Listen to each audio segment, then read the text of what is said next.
What's up everyone, how are you all? Today we are back with another blazing Naruto story. What if Naruto quits Team 7 after Wave Chunin exams? If you enjoy then please like, share and do comments. And also check the description to original creator of this beautiful creation. Uzumaki Naruto lay curled up in a ball at the end of an alley. The villagers, as usual, had decided to have some fun and hurt the demon brat. Naruto's clothes were red with blood and his lifeless eyes were filled with tears. Why do they hate me? Why do they like to hurt me? He thought. Try as he might, his 4-year-old brain could not find the answer. The 4 men surrounding him cackled when they saw his tears. So the monster can cry. Let's see if he can scream. The leader of the group proclaimed, taking a knife from the inside pocket of his coat. The others laughed and cheered him on. Hurt him, boss. Yeah, boss, hurt him. Make him want to die. The wounded 4-year-old said the only thing he could think of. Please don't hurt me, he cried, but none of the men listened to him. In fact, they seemed to laugh even harder. His last was, what did I do to deserve this? Before the darkness enveloped him, the laughter of men filling his ears. When Naruto awakened, the first thing he saw was a bright white ceiling. He sniffed the air and, smelling a distinguishable smell, realized he was in the hospital. He turned his head to the side and his vision was filled with the sight of an old, kind, and worried face that Naruto recognized. The Sandaime. 1. Naruto, how do you feel? Asked Naruto's grandfather figure. I'm okay, OGG. 2. Naruto replied. He started to sit up and winced. Even though he was already healing from the beating he received, his lower back felt like it was on fire. He lay back down with a groan. I've been better though. Good. Listen, Naruto. The orphanage kicked you out yesterday while you were out, said the old man. Seeing the young boy's crestfallen face, he hurried on. I have a proposition for you. I want you to live at the Anbu HQ. You'll be safe there and from what I've heard people over there admire you. Okay? Naruto gave a large smile full of warmth. People would actually like him? Sure. Sarutobi smiled back at Naruto. There was another reason he was sending Naruto to the HQ. The old Hokage had noticed Naruto's determination and intelligence. He knew that Naruto could become a prodigy with proper training, which he was guaranteed to earn at the Anbu HQ. Even though this would not change the general opinion of him, it would at least help his self-defense. Alright then, I'll get your things sent there and help you settle in as soon as you're recovered.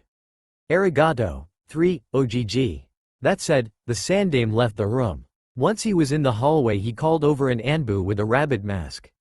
Please stop by the orphanage and take Uzumaki Naruto's belongings to the HQ. Hi. 4. Hokage-sama. The Anbu then disappeared from sight. The old man then proceeded to walk back to his office. He had one last arrangement to make. The Hokage sat in his office, waiting. He had sent a summon for a particular Anbu and was currently awaiting her arrival. Just as he was beginning to get impatient, she appeared with a poof of smoke. You called? She asked. Hi. Uzumaki Naruto is moving into the headquarters and I want you, Snake, 5, to be his sensei. You may request help from other Anbu if you wish, but no one outside the Anbu must know about this. Hi, Hokage-sama. The purple-haired woman then disappeared in a cloud of smoke. The Sandaime sat back in his chair with a sigh. I have high hopes for you, Naruto. 2 years later, a group of missing nin was hiding in a cave. The traitors had joined together and formed a group who were known to raid villages and kill innocent villagers, including children. The peace in the cave was suddenly interrupted by the arrival of 4 Anbu. 3 of them were unknown, but the leader caused everyone to freeze in terror. Judging by his height he could be no older than 7, but his name was known everywhere. He was called the Killer Kid, the strongest of the Konoha Anbu. No one except the Hokage and perhaps his squad mates knew his real name and appearance. All that could be seen from behind his mask was the young Anbu's bright blonde hair. You have betrayed your villages, ignoring the rules that bound you to them. As such, we have been ordered to exterminate you. Any last words? The Killer Kid suddenly asked. The bandits, still frozen by fear, said nothing. Very well then, let's get this over with. That said, all 4 Anbu unsheathed their gleaming katanas and ran into the cave. The screams that erupted from the cave could be heard throughout the forest. 4 Anbu stood still in front of the Hokage.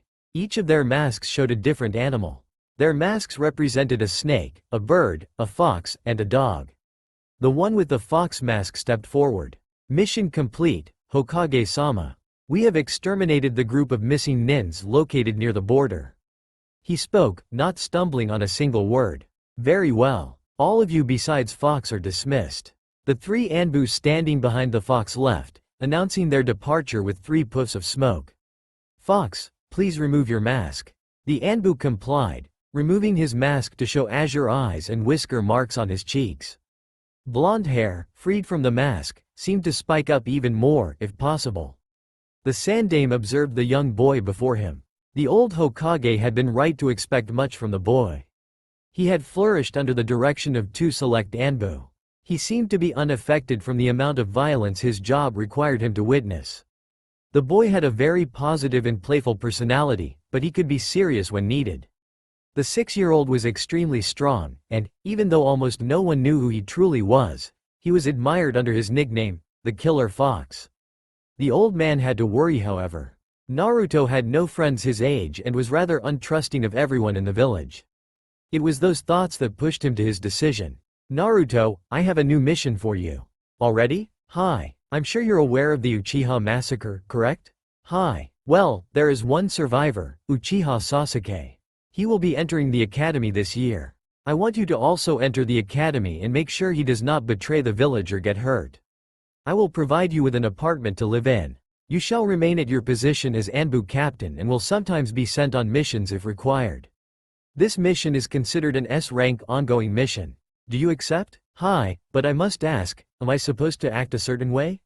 No. You may act as you wish, as long as you do not reveal your true status or mission. Understood? Hi, Hokage Ogg. The Sandame smiled at the nickname. Naruto had never stopped calling him that, even when he entered the Anbu at the extremely young age of 5. Alright then, come back later to find out where you will live. You may go. Naruto nodded, and left the room with a simple, see ya. Naruto was walking down the streets, deep in thought. He had exchanged his Anbu outfit for a black t-shirt with a red swirl in the middle and black pants with pockets all over them. He wore a red jacket over his t-shirt that had his signature red swirl on his right forearm, above his Anbu tattoo. His kunai pouch was on his left thigh, as always, and he had a backpack on that was filled to the brim with scrolls. Each scroll contained an object sealed inside of it. One of his scrolls, for example, held his katana. Another held some emergency food. All of the other scrolls held what little belongings he had, so that when he learned his new address he could easily move in without trouble. One particular scroll held his Anbu equipment, in case of emergency. Ignoring any glares he received, Naruto continued wandering through the streets with no actual destination. Eventually he reached a park, and decided to sit down by a tree, still thinking. I can act as I want to, eh? He thought. How should I act? Serious? No, that could make me look suspicious. But what wouldn't make me look suspicious? He looked across the street, staring into the window of a nearby clothes store. He walked over to it and cautiously entered. Maybe I can get some ideas from the clothes here. He looked through racks of clothing, searching for some inspiration, but saw nothing of interest. Then he found it. A bright orange jumpsuit, sitting on a shelf near the very back of the store. I got it. I know how I should act to avoid suspicion. He thought. He took the jumpsuit from the shelf and went to the counter to buy it. Thankfully, the old lady was one of the few who didn't hate him too much, so all he received when he left the store was a silent glare. But that was better than insults in Naruto's mind. He sat around in the park, thinking up the rest of his disguise. The sun was setting once he had thought of all the details. I better go get my new apartment's keys. He thought, and ran off towards the Hokage tower. When Naruto entered the Hokage's office, he found that there were 3 people already there. 2 of them were Mitarashi Anko and Yamato. 6, his senseis, and the last one was the old man himself. Alright, Naruto, here are your keys. You begin at the academy tomorrow, said the Sandame, and after giving him instructions to the apartment, he let the Kyuubi vessel say goodbye to the 2 people he was closest to. Once that was done, Naruto turned to leave the office with a simple goodbye. The Hokage said one last thing before he left. Remember, Naruto, nobody must know. When Naruto entered his apartment, he noticed that it was already furnished. He quickly unsealed his things and spent the rest of the night arranging his new home.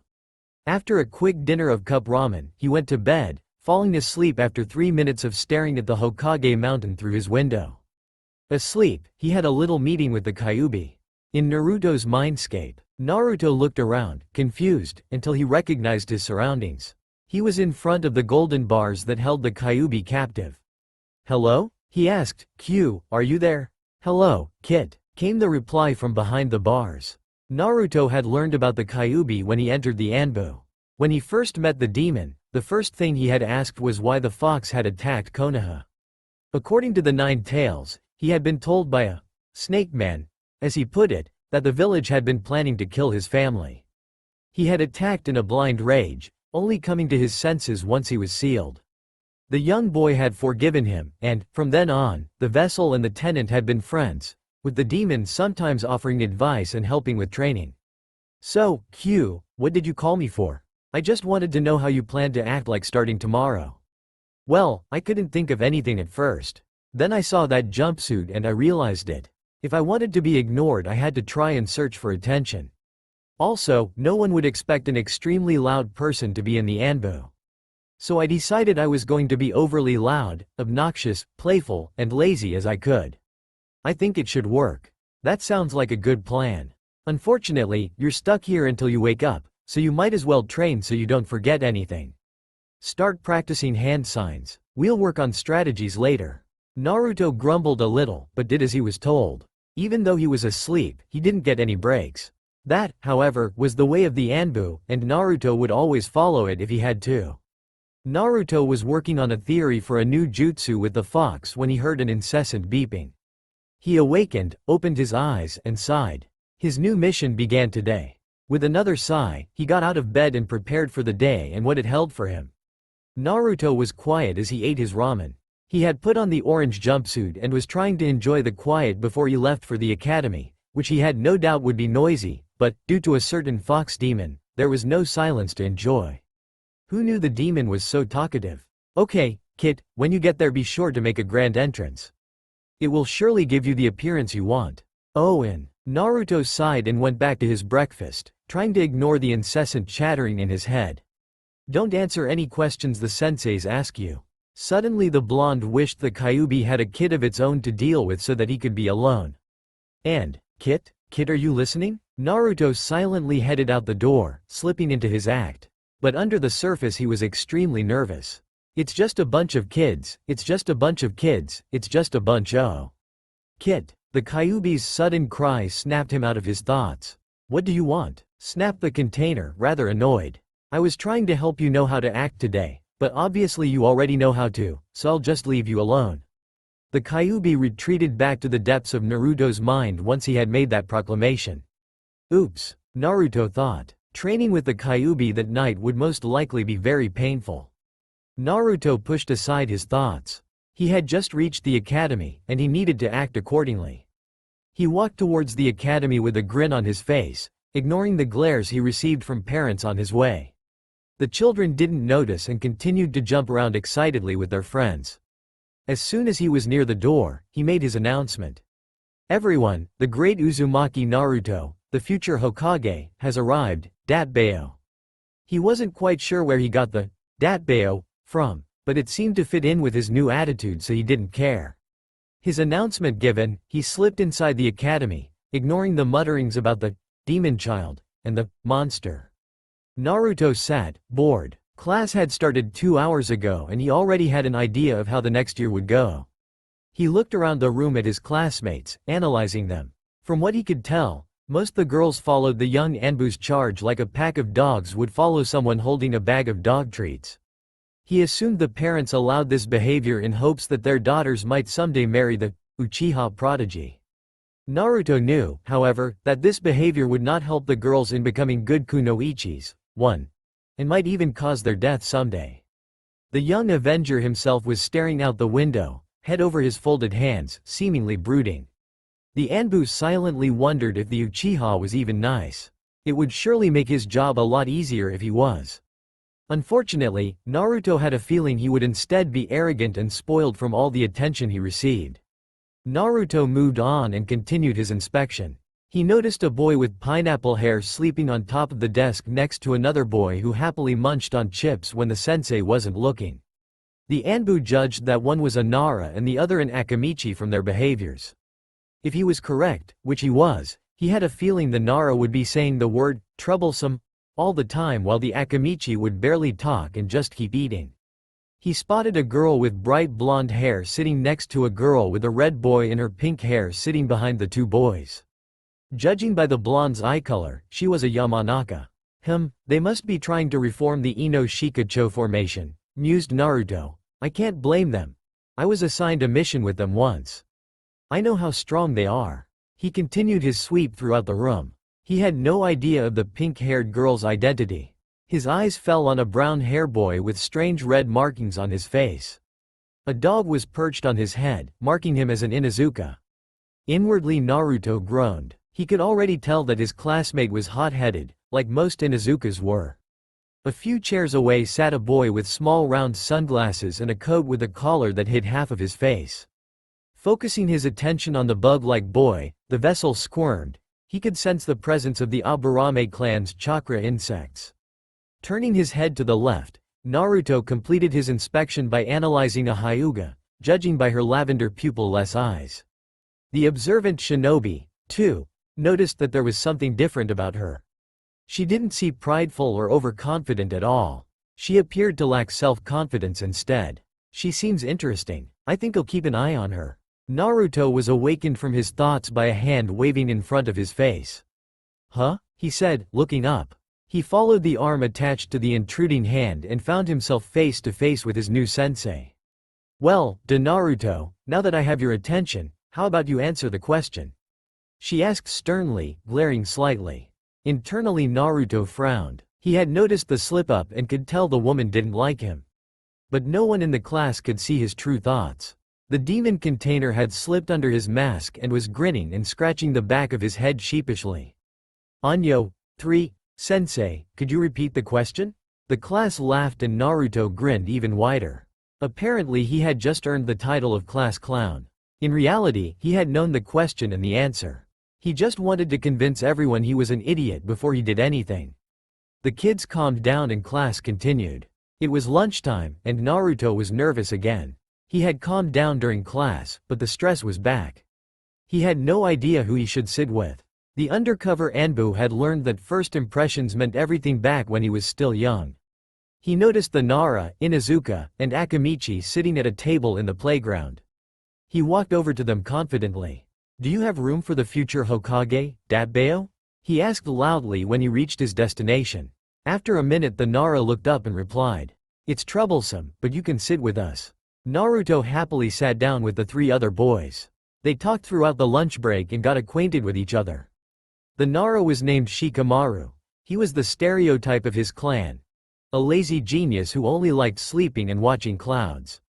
Akamichi Choji ate his chips throughout the lunch hour, as Naruto has suspected. Inuzuka Kiba, Naruto noted, was even more hot-headed than expected and seemed to like to make fun of people. They weren't the perfect friends but they were nice enough. The fact they talked to Naruto made him happy. The lunch break was over all too soon and the students were ushered back into the classroom for another long lecture on the basics of chakra. Naruto watched the other children get picked up by their parents before leaving on his own to the Hokage Tower. His Anbu tattoo was warm and glowing, a sign of his summoning. As he left, he couldn't ignore the parents that were warning their kids to stay away from him. The Sandame's office door opened and a head of golden hair and cerulean eyes peeked through before the door opened fully, showing a 6-year-old boy in an orange jumpsuit. The Hokage smiled when he saw his visitor. Come in, Naruto. I needed a break from my paperwork. Anyo, Hokage Ogg, if you don't mind me asking, why did you summon me? Asked the confused blonde. Well, Naruto, I wanted to see how you were doing, of course. Replied the old man, looking straight into his adopted grandson's eyes. Oh, is that all? Because I don't know what to say. The blonde spoke timidly. Just tell me what happened today on your mission. I can do that. The boy, now knowing what to do, began his report. Well, I noticed a lot of children from some of the larger clans. I noticed that there is a possibility to reform the Ino Shika Cho team if you wanted to with the original team's children. The Anbu took a deep breath before continuing. I have also noted that most of the females in my class seem to be obsessed with the Uchiha. You might wish for a lecture to be given about working for yourself, the mission, and your team, not to impress anyone. Also, Naruto paused. He didn't exactly wish to say what he needed to. What is it, Naruto? The old man pressed gently. Well, the sensei and parents don't seem to like me. I was wondering if I should leave the academy and rejoin the class later, OGG. Said the young boy. As much as I would like to, Naruto, I cannot, for it might jeopardize your mission. You do understand that, correct? Hi, Hokage-sama. In any case, I will be giving you missions from time to time. They may stretch across for several days, so you'll get a break from time to time. In any case, we can't allow our best Anbu to lose his touch, can we? Said the Hokage, smiling at the boy. Arigato, Hokage-sama, said the boy, blushing furiously at the praise he received. You are dismissed. Come back whenever you want, though, said the kind old man. I will. Goodbye. Naruto turned around and left the room. The Sandaime sighed and returned to his never-ending war with his paperwork. Naruto walked around the streets. He had finally noticed a flaw in his perfect act. He could not act wary and on guard while he walked through the streets. Instead, he needed to smile and act like he didn't have a care in the world. Needless to say, he, as any other seasoned shinobi would be, was very displeased with this. He knew, however, that he couldn't drop his mask, so he continued on, trying not to give too much notice of his surroundings. He was surrounded by drunken men 5 minutes later. They wasted no time pushing him into an alley and pulling out an alley. Well then, shall we kill the demon? Said one of the men. The other two just laughed. Naruto's head exploded with panic. He acted purely on instinct, knocking the men to the ground and running all the way back home. Once he arrived at the apartment, he immediately went to bed without eating and cried himself to sleep. Naruto was safe. In front of the golden bars he could almost consider a second home. The fox stepped forward and gave the boy a sadistic smile. Naruto gulped. He had forgotten about the argument, if you could call it that, he had this morning with all the events that happened. The demon opened his mouth and began to speak. You know, Kit, I was going to have you do 10,000 push-ups and sit-ups, but I decided to go easy on you, he proclaimed, giving an air of generosity. Naruto sighed with relief. Perhaps he was off the hook. As your punishment, you must listen to my entire lecture on how you should act without getting distracted. Then again, maybe he wasn't. With a sigh, the Jinchuriki, 4, sat down cross-legged in front of the seal to listen to the lecture to end all lectures. He realized that it wasn't so bad when it started. There was actually some good advice in there, the best being to get a crush. He thought about that a little. It was a good plan, but who should he like? He remembered his classmates, searching for his target. Finally, he chose someone. A certain pink-haired girl would have an admirer soon. He was about to tell the Kyuubi that he would follow the wise fox's plan when he was awakened to a familiar buzz on his arm. He looked at the clock, which read 3 a.m. He dressed quickly and headed to the Hokage's office, disappearing into the street's shadows. Ramen, a certain Uzumaki's one true love. Naruto had been obsessed with ramen since the Sandaime had taken him to eat it one day after Naruto's first completed mission. The genius had stopped by Ichiraku's ramen shop every day since. Naruto was craving ramen, as he had not had any that day. He was very tempted to ignore the summon just to go eat some. He ignored those thoughts and continued to fly on top of the rooftops towards the tower. He entered the office to the sight of his current squad mates waiting for him. The Hokage and the 3 other Anbu turned to look at him as soon as he entered, but the strong shinobi turned back to the Hokage when they had seen who had entered. Naruto lined up with the others and awaited orders. Anbu Squad 2, you have been summoned to exterminate or capture an intruder in the village. Age, rank, and weapons are unknown. Report back once the mission is complete. You are dismissed. Squad 2 disappeared with a poof of smoke. Takami Makoto ran through the streets, a black cloak hiding her movements and a mask over her face. She had stolen the scroll she needed to complete the mission from the Hokage Tower. It was surprisingly easy, so easy any more experienced shinobi might be suspicious. But she was only a rookie Chunin, not as fearful as most would be. Now that she had retrieved the scroll, she only needed to get back to her village. The woman smirked, unseen beneath her mask. Naruto and his squad flew through Konoha, jumping rooftop to rooftop. They had located the intruder and were now pursuing them. "All right," began the fox. "You three corner the intruder and I'll attack them. Back me up if needed." "Hi, Tycho, 1." The other three said and disappeared as dark blurs. She was almost out of the village. Just a few more yards and she would be out of the most dangerous area. She couldn't believe her own luck. She would have never expected a village infiltration to be so easy. She was almost out of the quiet town when three dark figures surrounded her. She looked at their faces and froze.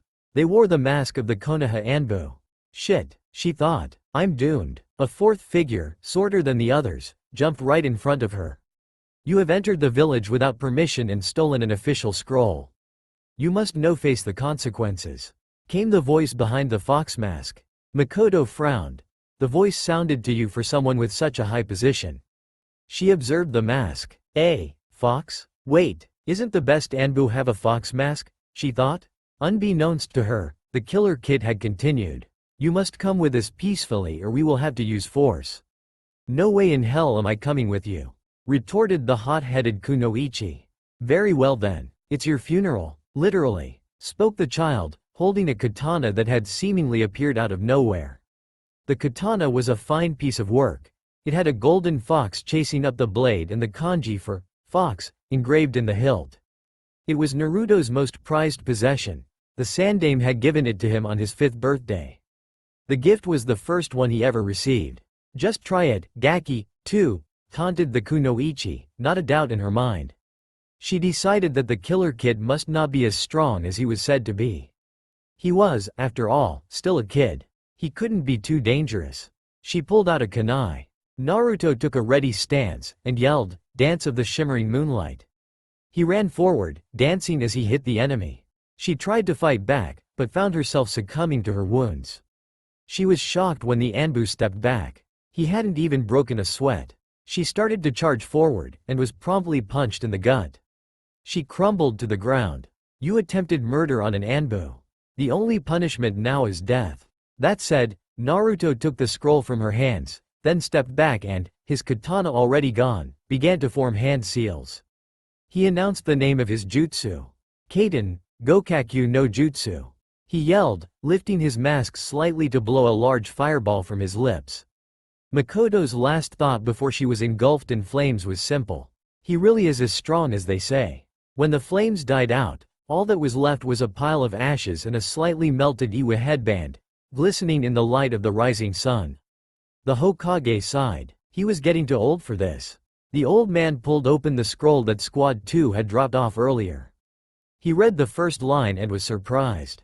Naruto's birth certificate? Why would they want that? He read the document until his eyes rested on something.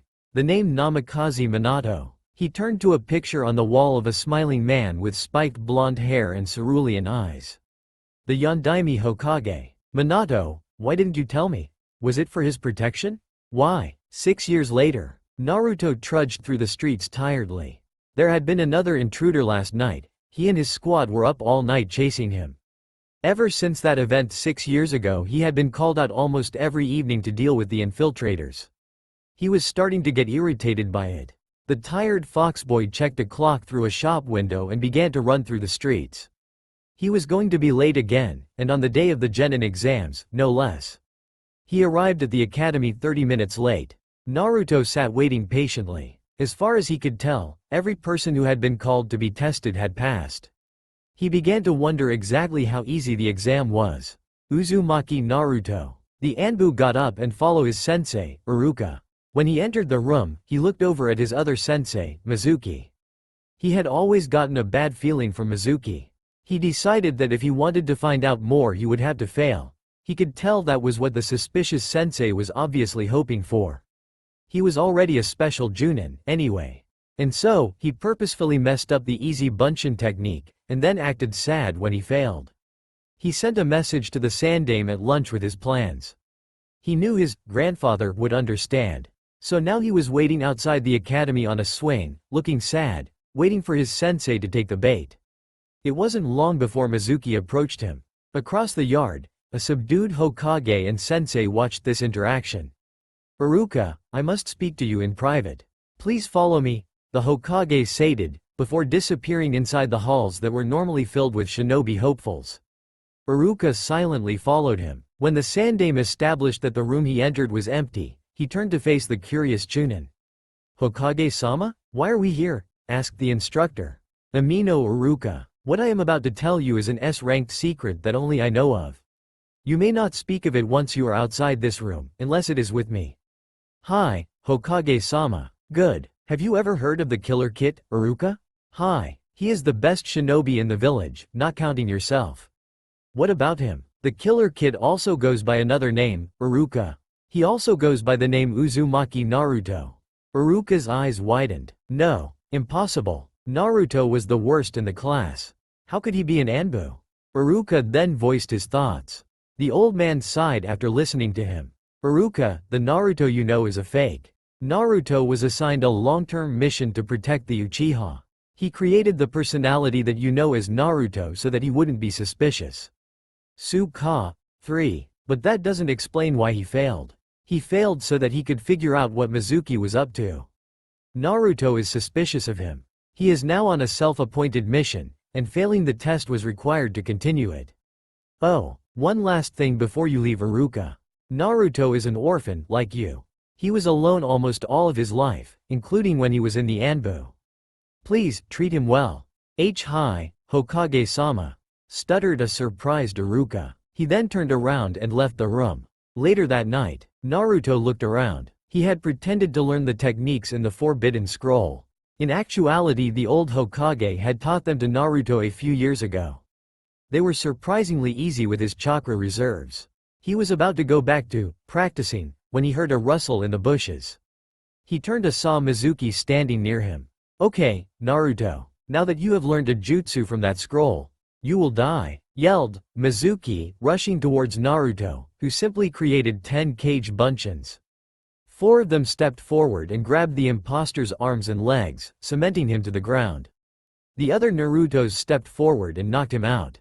They then dispelled themselves. Naruto unsealed his Anbu outfit and changed quickly, sealing his jumpsuit away. The Anbu then slung Mizuki over his shoulder and headed back to Konoha to hand the crazy nin over to Ibiki.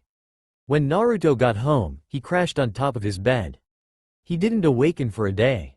The Sandaime let him sleep, for he knew how tired the young boy was. When the demon vessel woke up, he simply took out his headband from the drawer by his bed and left the apartment after get dressed and having his breakfast, which was, as always, ramen. When Naruto arrived at the academy for orientation day, he received a few odd glances, but everything was fine besides that. Until he actually entered the classroom. As soon as he sat down, he was attacked by a certain Yamanaka. "What are you doing here, Baka?" 4, she asked rudely. "You're supposed to have actually graduated to come." "But I did graduate," Naruto calmly replied. "Look at my forehead." The other blonde did, and then promptly left him a small, Iruka entered the room a few minutes later. He looked and found Naruto sitting at his desk, apparently sleeping. The instructor frowned lightly. That was the best shinobi in the village? Then he remembered the conversation he had with the Sandaime the day before. According to the Hokage, Naruto had been going at missions almost every night and didn't get much sleep. Iruka snapped out of his thoughts when he noticed a girl waving her hand in the air. "Yes, Sakura?" he asked wearily. He had a feeling he knew where this was going. Sure enough, the girl pointed at the no-awake Naruto and asked, "Why is a baka like him here, sensei?" Now that Iruka knew that Naruto was only acting, he managed to see the quick flash of hurt appear in his eyes. Iruka turned back to Sakura and replied with a half-truth. "Naruto is here because he managed to successfully complete a B-ranked mission night before last." All the new genin looked at the boy in question in awe. All except for one. "You're still a dobi," spoke the Uchiha. Everyone began ignoring the fox boy again after hearing what he had to say. Iruka wanted to scream after seeing how well the class followed the Uchiha's command. He cleared his throat and began his lecture on what it means to be ninja. An hour later, the so-called dolphin was giving off the new teams. Team 7 is composed of Uzumaki Naruto, Haruno Sakura. Naruto jumped for joy. "Yata!" he yelled before settling back into his seat. "And Uchiha Sasuke. Your instructor is Hitaki Kakashi." This time Sakura jumped for joy while Naruto and Sasuke glared at each other. After a quick sigh and headshake, Iruka announced the last few teams. The newly joined Team 7 was bored. Very bored. All the other students had already left with their new senseis. Even Iruka sensei had left an hour ago. Naruto was starting to question the Chunin skill. He decided to make a little test to learn a little bit about his new sensei. He grabbed a blackboard eraser and carefully put it on top of the door in a way that would cause most of Kakashi's face, but avoid his eyes. Naruto Baka, what are you doing? Demanded an infuriated, but secretly excited, pink-haired girl. Playing a prank, what else? Responded Naruto, trying not to wince at his teammate's screech. The third member of Team 7 decided to join in on the conversation. Said the prodigy, before turning back to the window to brood. Team 7 waited, and then waited some more. Finally, the copy nin appeared, 4 hours late. He opened the door, and the eraser fell on his face, making him look like he had fallen headfirst into a pile of either chalk or flour. This guy doesn't seem too tough, thought Sasuke, already putting himself above the Chunin. I can't believe he fell for it, were the thoughts of a certain Kunoichi. Naruto grinned. He had secretly put a tiny amount of chakra to help conceal the eraser until one actually saw it. Apparently his trick worked well. He would use it next time he fought. All three genin looked over expectantly at their new sensei. Well, my first opinion of you is that I hate you. Meet me on the roof. I see, he seems to underestimate people because of their age. According to the way he stands, he doesn't trust people very much. He must have lost someone important to him when he was younger. Mused the blonde-haired shinobi. The Chunin then took out an orange book that the undercover Anbu recognized from the Hokage's office, and disappeared with a poof of smoke. Two of the Team 7 members started to run up the stairs. Once the classroom was empty, Naruto made a cage bunshin and sent it up to the roof in his place. The real boys snuck off to go train. Sakura and Sasuke ran outside onto the roof to be met with the sit of their sensei, waiting for them. Well, there's Pinky and Mr. Prodigy, so where's the other one? Thought a certain Cyclops. Ah, there he is. Something's off though. I can't tell what it is. The two genin and the cage bunshin took their places in front of him. All right, now that we're all here, how about we introduce ourselves? Just state your name, likes, dislikes, hobbies, and dreams. Kakashi-sensei, you should start so that we know what you want exactly. Suddenly stated the orange-loving genin. Fine, my name is Hitaki Kakashi. I have some likes and dislikes, none really important, my hobbies are a secret, and I have no dreams. The younger three members of Team 7 seemed rather annoyed at the sorry excuse for an introduction. Alright then, how about you start, Bubblegum? Sakura hated her new nickname, but started talking anyway. My name is Haruno Sakura. My like are. Sakura looked at the prodigy and blushed. My hobbies are. Sakura looked back at the Uchiha and giggled. And my dreams are. Sakura looked at the prodigy and squealed. And what are your dislikes? Asked the sensei. Without hesitation she replied, Naruto Baka. Fangirl. Figures I always have one on my team. Commented a certain Chunin. Alright, Raven, you're next. My name is Uchiha Sasuke. I have no likes and I dislike everything. I do not have a dream, but an ambition that I will complete, to kill a certain man and revive my clan. Well, I saw that one coming. Maybe the blonde will be better. Blondie, you're up. Naruto grinned a very large grin. My name is Uzumaki Naruto. I like ramen, Hokage OGG, and nice people. I dislike mean people, fangirls, and those who think everything in life will be handed to them.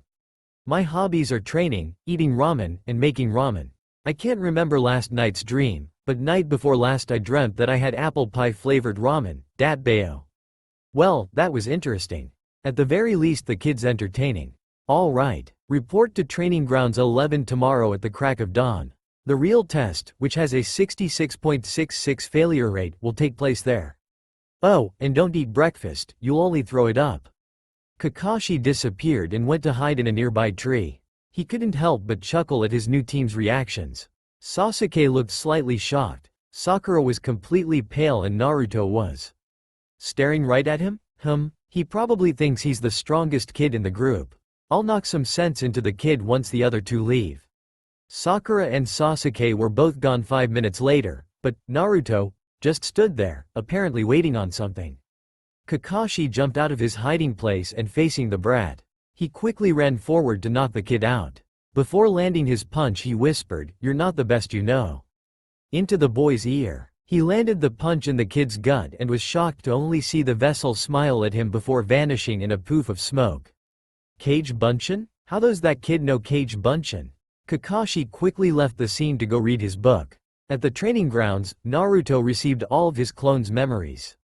He listened to the instructions for the test and decided to eat and sleep anyway. He knew his sensei would be late anyway, and he felt the part about the food was a bluff. He quickly left for his apartment, chuckling when he heard his clone's introduction.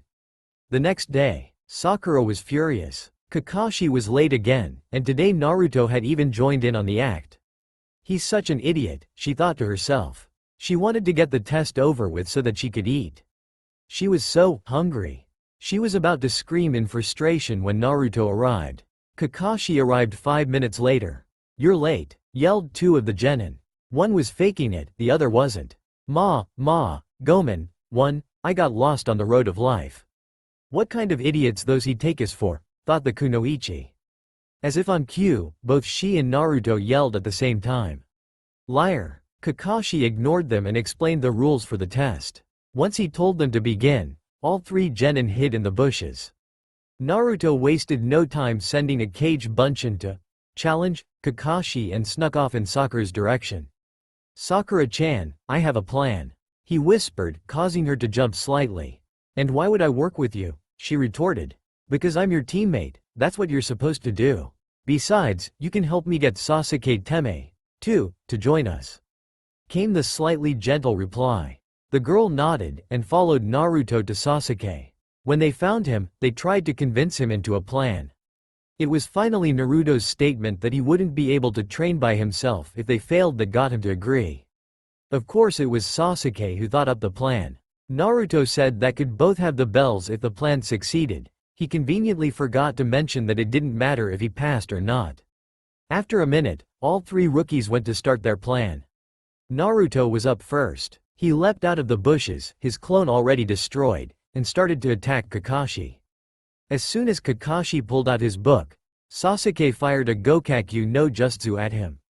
Taken off guard, the Chunin didn't notice Naruto kick him in the shin. On cue, Sakura swept in and took the bells. Mission complete. Impressive, they managed to pass, were the silver-haired man's only thought on the matter. He congratulated them on passing with a closed-eye smile. The poofed to the Hokage Tower to report his new team's success. As soon as he left, the three remaining members of Team 7 acted as if nothing had happened. They all left to their own activities. 3 weeks later, D-ranked missions now had a new name. Naruto had dubbed them the Missions from Hell on their second day as a team. Now, almost 3 weeks later, he couldn't help but feel that he was in hell. He pulled out another weed with a sigh. Cleaning the park? What kind of excuse for mission is this? He wondered, complaining vocally as well. His teammates ignored him, as always. He ignored the fact they were ignoring him. It was almost like a routine now, one that Naruto hated. He finished pulling weeds and started to grumpily clean the benches. Pink Princess, in position. Said a voice over the static of a radio. The Avenger in position. Target is in sight, around 50 feet away. The Ramen King is in position. Good. 3, 2, 1, go. There were many yowls and cries of, "Ow. That hurts." Before Sakura reported, target captured, Kaka-sensei. Good. I'll meet you at the tower. The three genin began to walk back from the forest to the tower, one appearing indifferent, the other holding a fat cat by its neck, and the other covered in scratches and bites, mumbling something about evil cats. The door to the mission room opened to reveal a rather annoyed Team 7. As soon as they returned, the female team member handed the cat to its owner with a fake smile. WJILE Kakashi lazily reported. Mission complete, Hokage-sama. The Hokage was slightly worried when he noticed the look on Naruto's face. His eyes were glinting mischievously. I sure hope he isn't thinking what I think he is. The shinobi in question was currently having evil thoughts. I wonder if OGG will let me take a special assassination mission concerning a certain cat later. But first, The undercover Anbu stepped forward, ignoring the eccentric lady strangling her cat.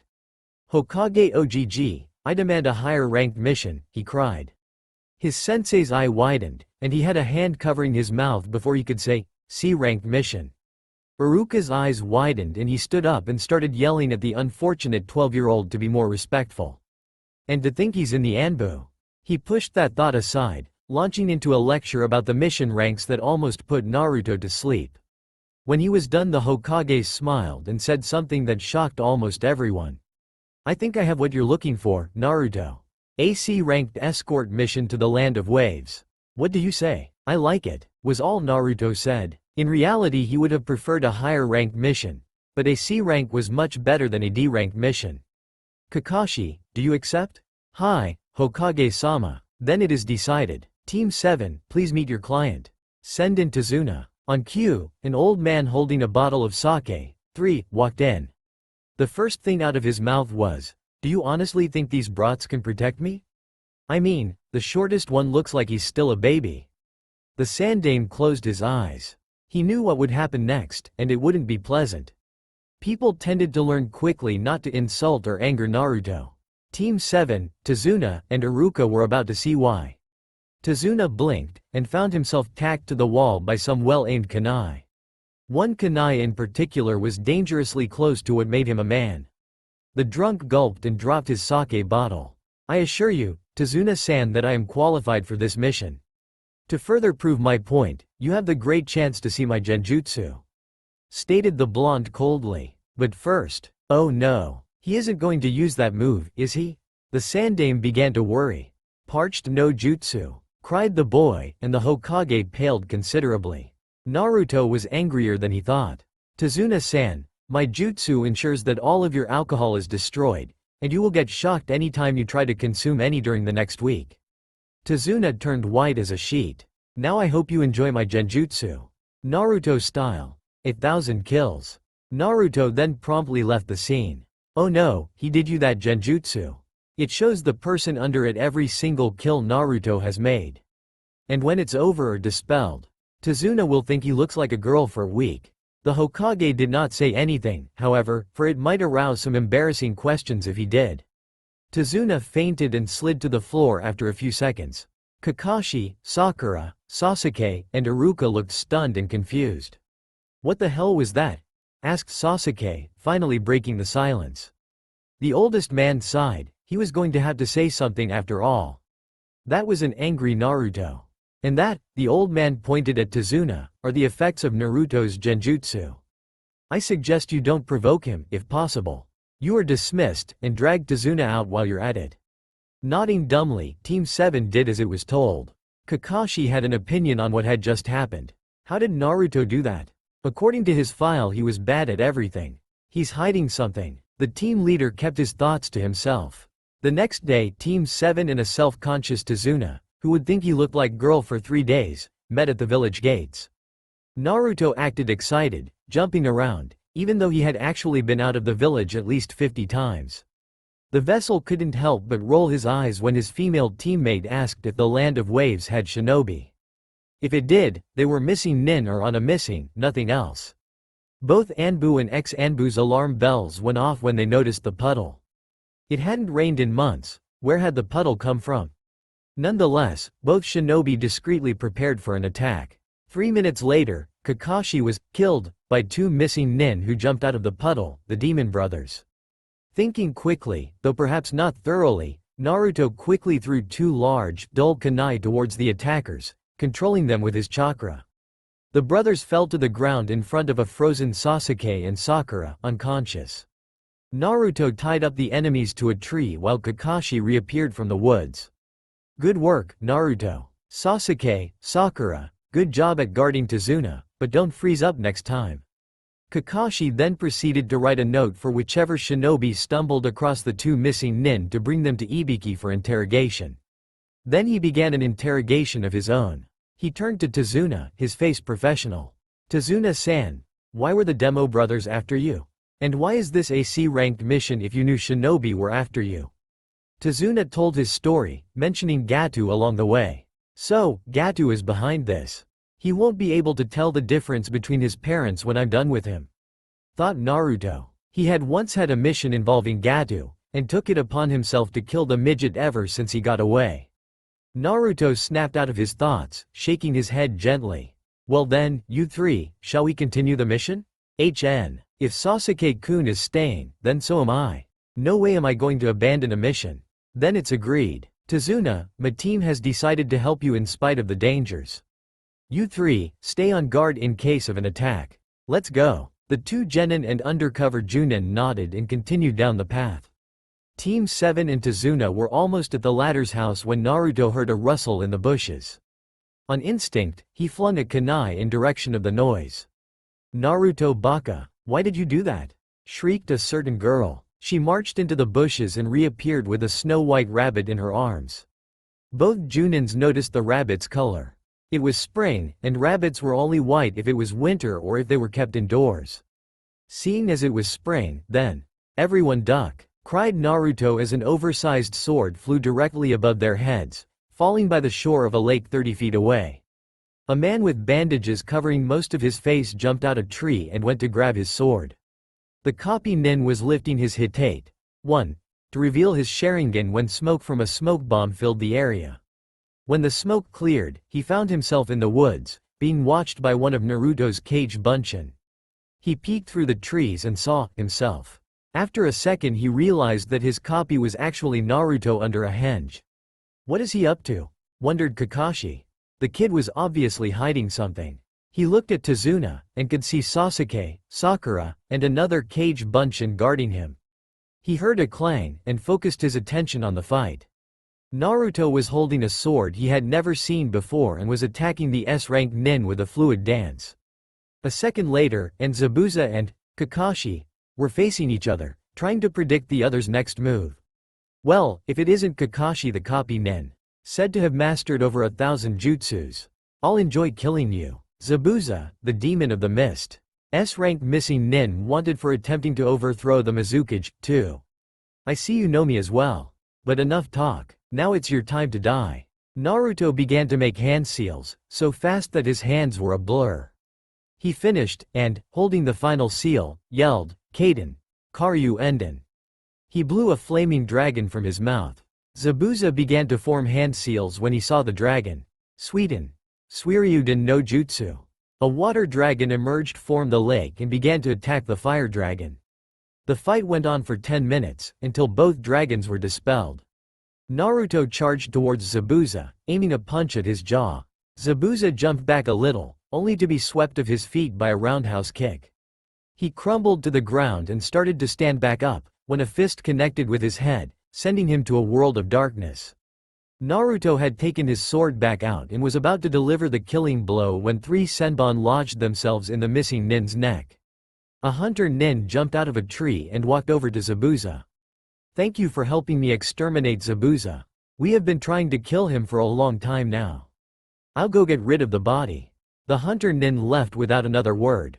That must be Zabuza's accomplice. Those senbons couldn't have killed him. "We better prepare for another attack," thought Naruto, still under henge. He then turned to the rest of his team. "Well then, we should probably head back." In the trees, the Kage Bunshin who had been restraining Kakashi from joining the fight let him go. "You should follow them. You and Naruto will switch places around dinner time." The Kage Bunshin then dispelled itself. "Naruto is definitely much stronger than I thought. He didn't even break a sweat," thought Kakashi, even more suspicious than before. He discreetly followed his team in the shadows. Someone was approaching Naruto in their sleep. Unfortunately for them, Naruto was a light sleeper. They were about a foot away when the boy stood up and shoved them against the wall, putting a kunai to their throat. The silver-haired intruder had never been so scared. This genin managed to detect his presence while he was asleep. And what speed he had. Some Junins were slower than him. "Kaka-sensei?" asked the boy. "What do you want?" "I just wanted to see how you were doing," replied Kakashi. "And snoop around a little," he added silently. "Well, I'm fine." "Good. Come down for breakfast. We're going to be training this afternoon." "Hi, Kaka-sensei." Later that morning, the 4 shinobi were in a clearing in the middle of the forest. Kakashi declared what they would be training. "Today you're going to be climbing trees." Why? We already know how to. Yes, but not with only your feet. Kakashi demonstrated, channeling chakra to his feet and walking up a tree. See? He asked. Sugoi. 3, cried Sakura. Kakashi, feeling rather superior, was surprised to see Naruto rolling his eyes. Naruto? Do you think this is boring? Because you can only be good with hard work, you know. I know that. Then why do you look so annoyed? Naruto was cornered and he knew it. He was going to have to show off some of his skill. He casually went over to the tree and walked up to the top, not even bothering to channeling his chakra first. Su-ka, so you already know the tree walking exercise. Do you know water walking as well? Naruto hesitated for a minute, then nodded. Kakashi-sensei, may I go train by myself? Sure. May I watch? I guess so. Unnoticed, a certain Uchiha was brooding again. How did he get so powerful? I must learn his secret so that I can kill Itachi sooner. Kakashi flicked 2 kunai at the genin's feet. Here, mark your progress with those. Come to me when you finish the exercise and I'll teach you something else. He silently prayed that the two were slow learners. He wanted them to take their time so that he could watch Naruto train. Alas, that was not to be. Sakura mastered the trick right away, so Kakashi had to go watch her. He helped her learn a trick to boost her small chakra reserves. Meanwhile, Naruto was having an all-out battle with 100 Kage Bunshin while another 100 practiced jutsus. He decided to train lighter today to avoid attention. Sasuke was alone, trying to climb up the tree with his chakra. The next 2 days passed peacefully. The second night Naruto fell asleep in the forest and awoke the next morning to find a figure glancing at him a few feet away. Sparkling brown eyes gazed into tired blue ones. Naruto observed the figure. The person had dark hair tied into a bun with 2 thick strands on the side of the stranger's face. The face itself was very beautiful, but the Anbu noticed that this person wasn't, in fact, a girl. The blonde's sense of smell was so advanced that he could tell the gender of anyone who approached him. The stranger seemed wary, and was in a position that suggested they were reaching for something, and they held a basket full of herbs in the crook of their right arm. Who are you? Asked the Konoha shinobi tiredly, standing up. My name is Haku. Pleased to meet you, replied the newcomer. Their thoughts weren't quite as polite, however. I knew I should have done something. If I had killed him, Zabuza-sama wouldn't have as many enemies to face. Pleased to meet you as well. You are the hunter Nin that saved Zabuza a few days ago, correct? How did he know? Oh right, I can smell Zabuza on you. And before you ask, I cannot read your mind. Su-ka, are you going to kill me then? Why would I do that? You haven't attacked me, yet, added Naruto silently. My name is Naruto, by the way. Would you like some help with those herbs? Hi, why is he bothering to help me? I'm the enemy. Unless, perhaps, the two gathered herbs in silence for a while. After around 10 minutes, Haku decided to see if his thoughts were correct. Naruto-kun, why do you fight? I fight for my village and those that are important to me, no matter how few they are. That's good. If you fight to protect your precious people, you will truly become strong. Is that why you fight, Haku?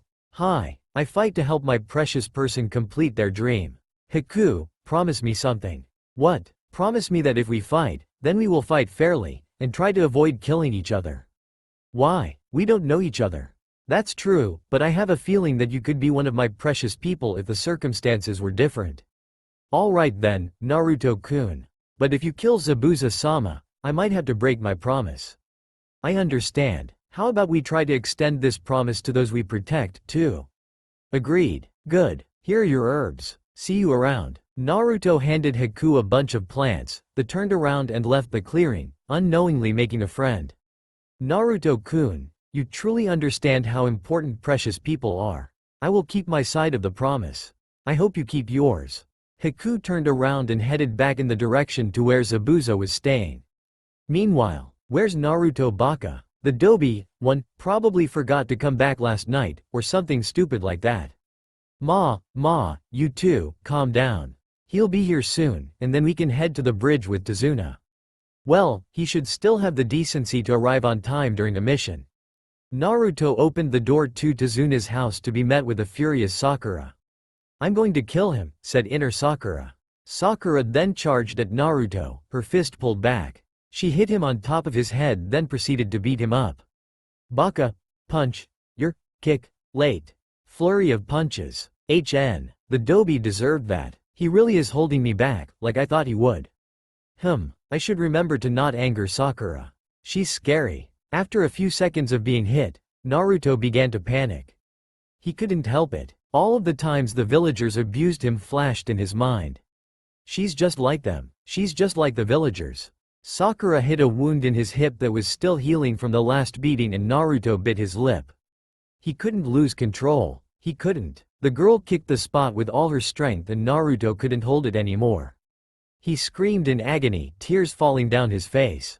The kunoichi stepped back, shocked and afraid. She hadn't truly meant to hurt him badly. She looked at Naruto, who was still screaming. The scream was full of pain, both physical and emotional. Kakashi was worried. What was going on with Naruto? The boy in question ran outside, the genjutsu he always kept around his body failing, revealing bruises, cuts, and scars all over his body. He was bleeding where Sakura had kicked him. Kakashi cursed and followed his charge, telling the rest of his team to go to the bridge with Tazuna. He finally found Naruto in a clearing, sitting in a ball, rocking back and forth.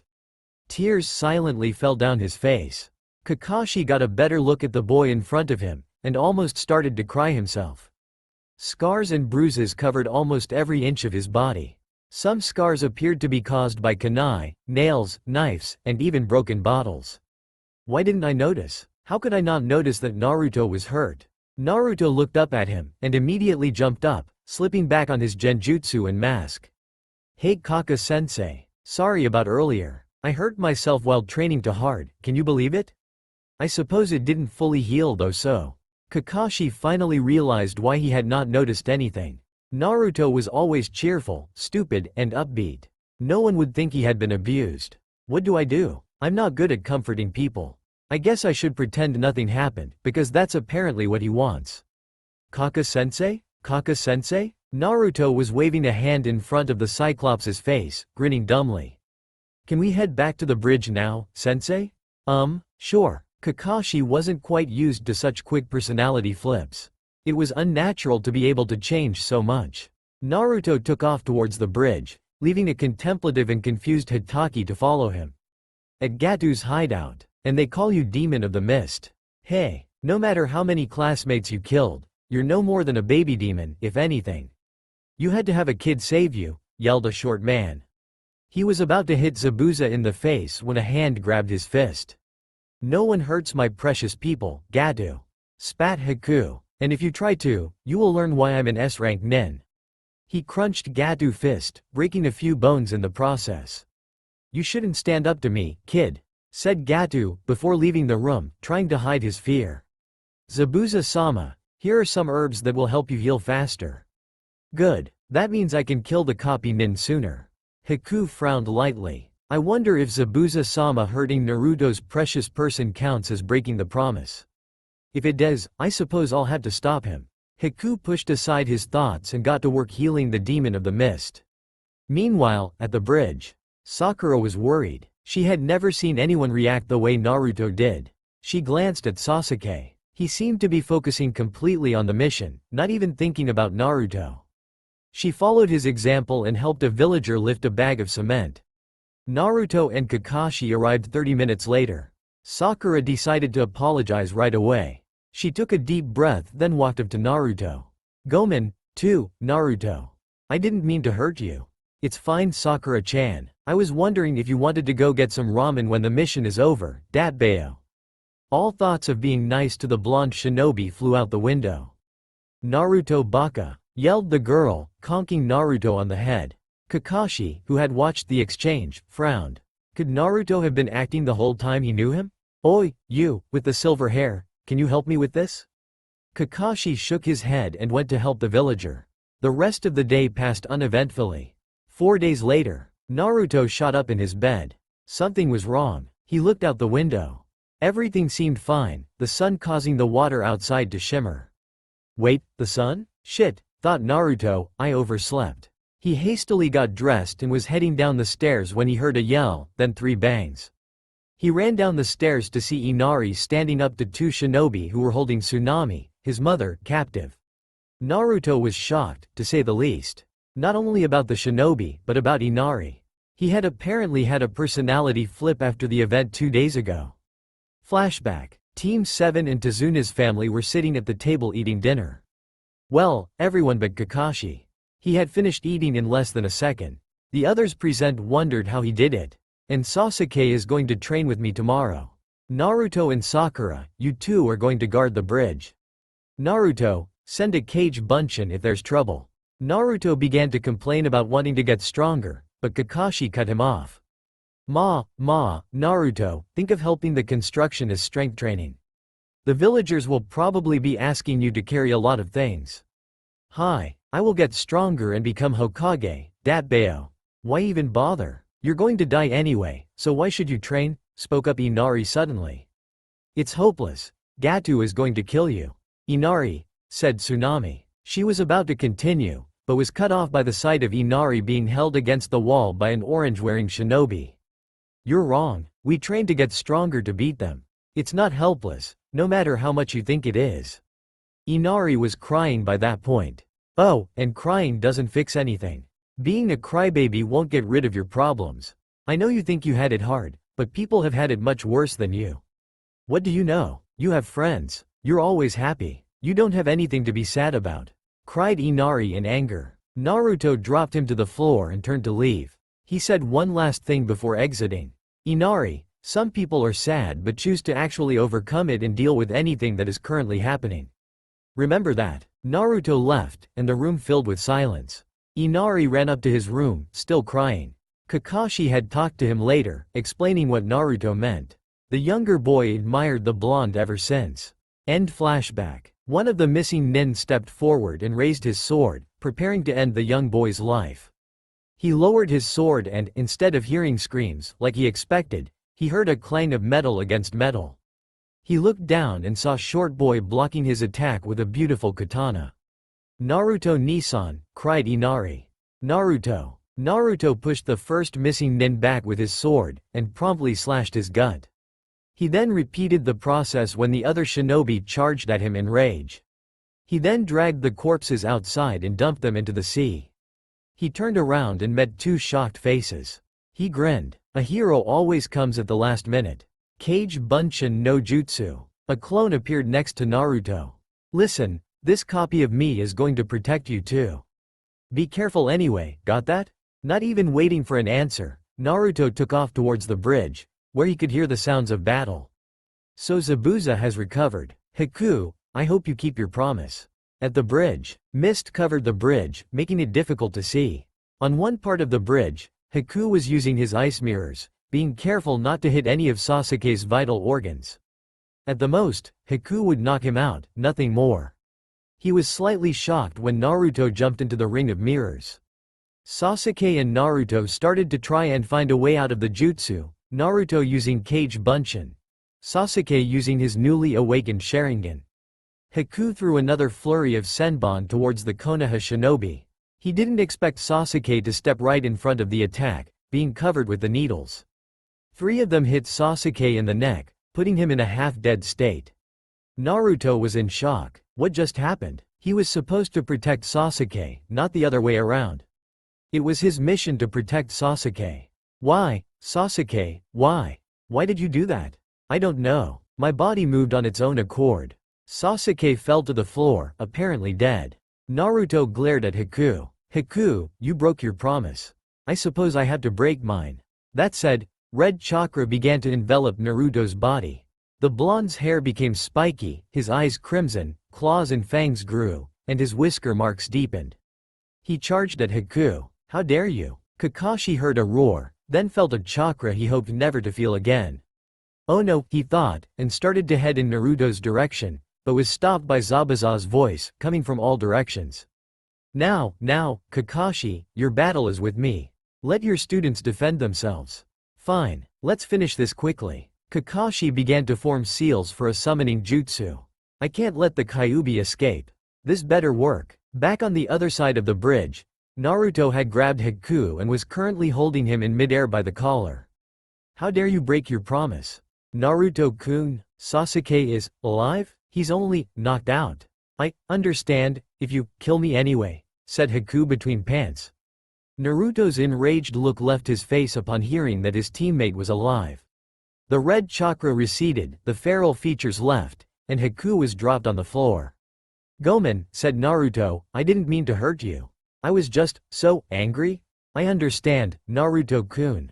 I would have done the same. Spoke Haku. I forgot. Zabuza is going against your sensei. He's going to kill him if we don't interfere. Naruto's eyes widened. Well, I suppose we have to end the fight, huh? He asked, and held out a hand which Haku took, pulling him to his feet. Sakura had heard a roar and was very worried. What had happened to Sasuke? She wanted to go check on him, but she had to watch Tazuna. The old man seemed to notice this. If you want to check on him, I'll go with you. She nodded and took off in Sasuke's direction, Tazuna following her. She screamed and started to cry when she saw Sasuke, and Tazuna looked on with sympathy. Why did he have to die? Why Sasuke-kun? Why did you die instead of someone else? Why couldn't it have been Naruto, at least? She thought, sobbing as she held Sasuke close to her. Kakashi summoned his nin dogs, which then found Zabuza and held him in place. The copy nin charged a Chidori, and was about to strike the missing nin when a hand grabbed his wrist firmly. He looked to the side and saw Naruto holding on tightly, while Haku was talking to Zabuza. Let him live, Zabuza-sama. They do not truly wish to harm us. Fine, but next time, I'll get them for sure. Kakashi's Chidori disappeared and Naruto let go of his wrist. Why did you do that, Naruto? That was very foolish. I did it, sensei, because of a promise. He walked over to Zabuza. Zabuza-san, killing everyone and using people isn't going to help you reach your goal. You should try to regain the villagers' trust somehow, and then convince them that you would be a better Mizukage than the current one. What would you know, Pipsqueak? You aren't superior to me. Hell, you probably haven't killed anyone in your life. You know what, Zabuza-san? I think I'll let you and Haku in on secret, as long as you don't tell anyone. Fine, grumbled Zabuza. Kakashi watched, curious. He couldn't hear a word. The mist had dispersed by then, and he saw Naruto whisper something to Zabuza and Haku. When he was done, the two he told his secret to looked at him in shock and, apparently, with respect. What did he tell them? He wondered. He noticed Haku mention something, and then Naruto's eyes became saucers and he ran to the other side of the bridge. The three shinobi followed him at a slower pace.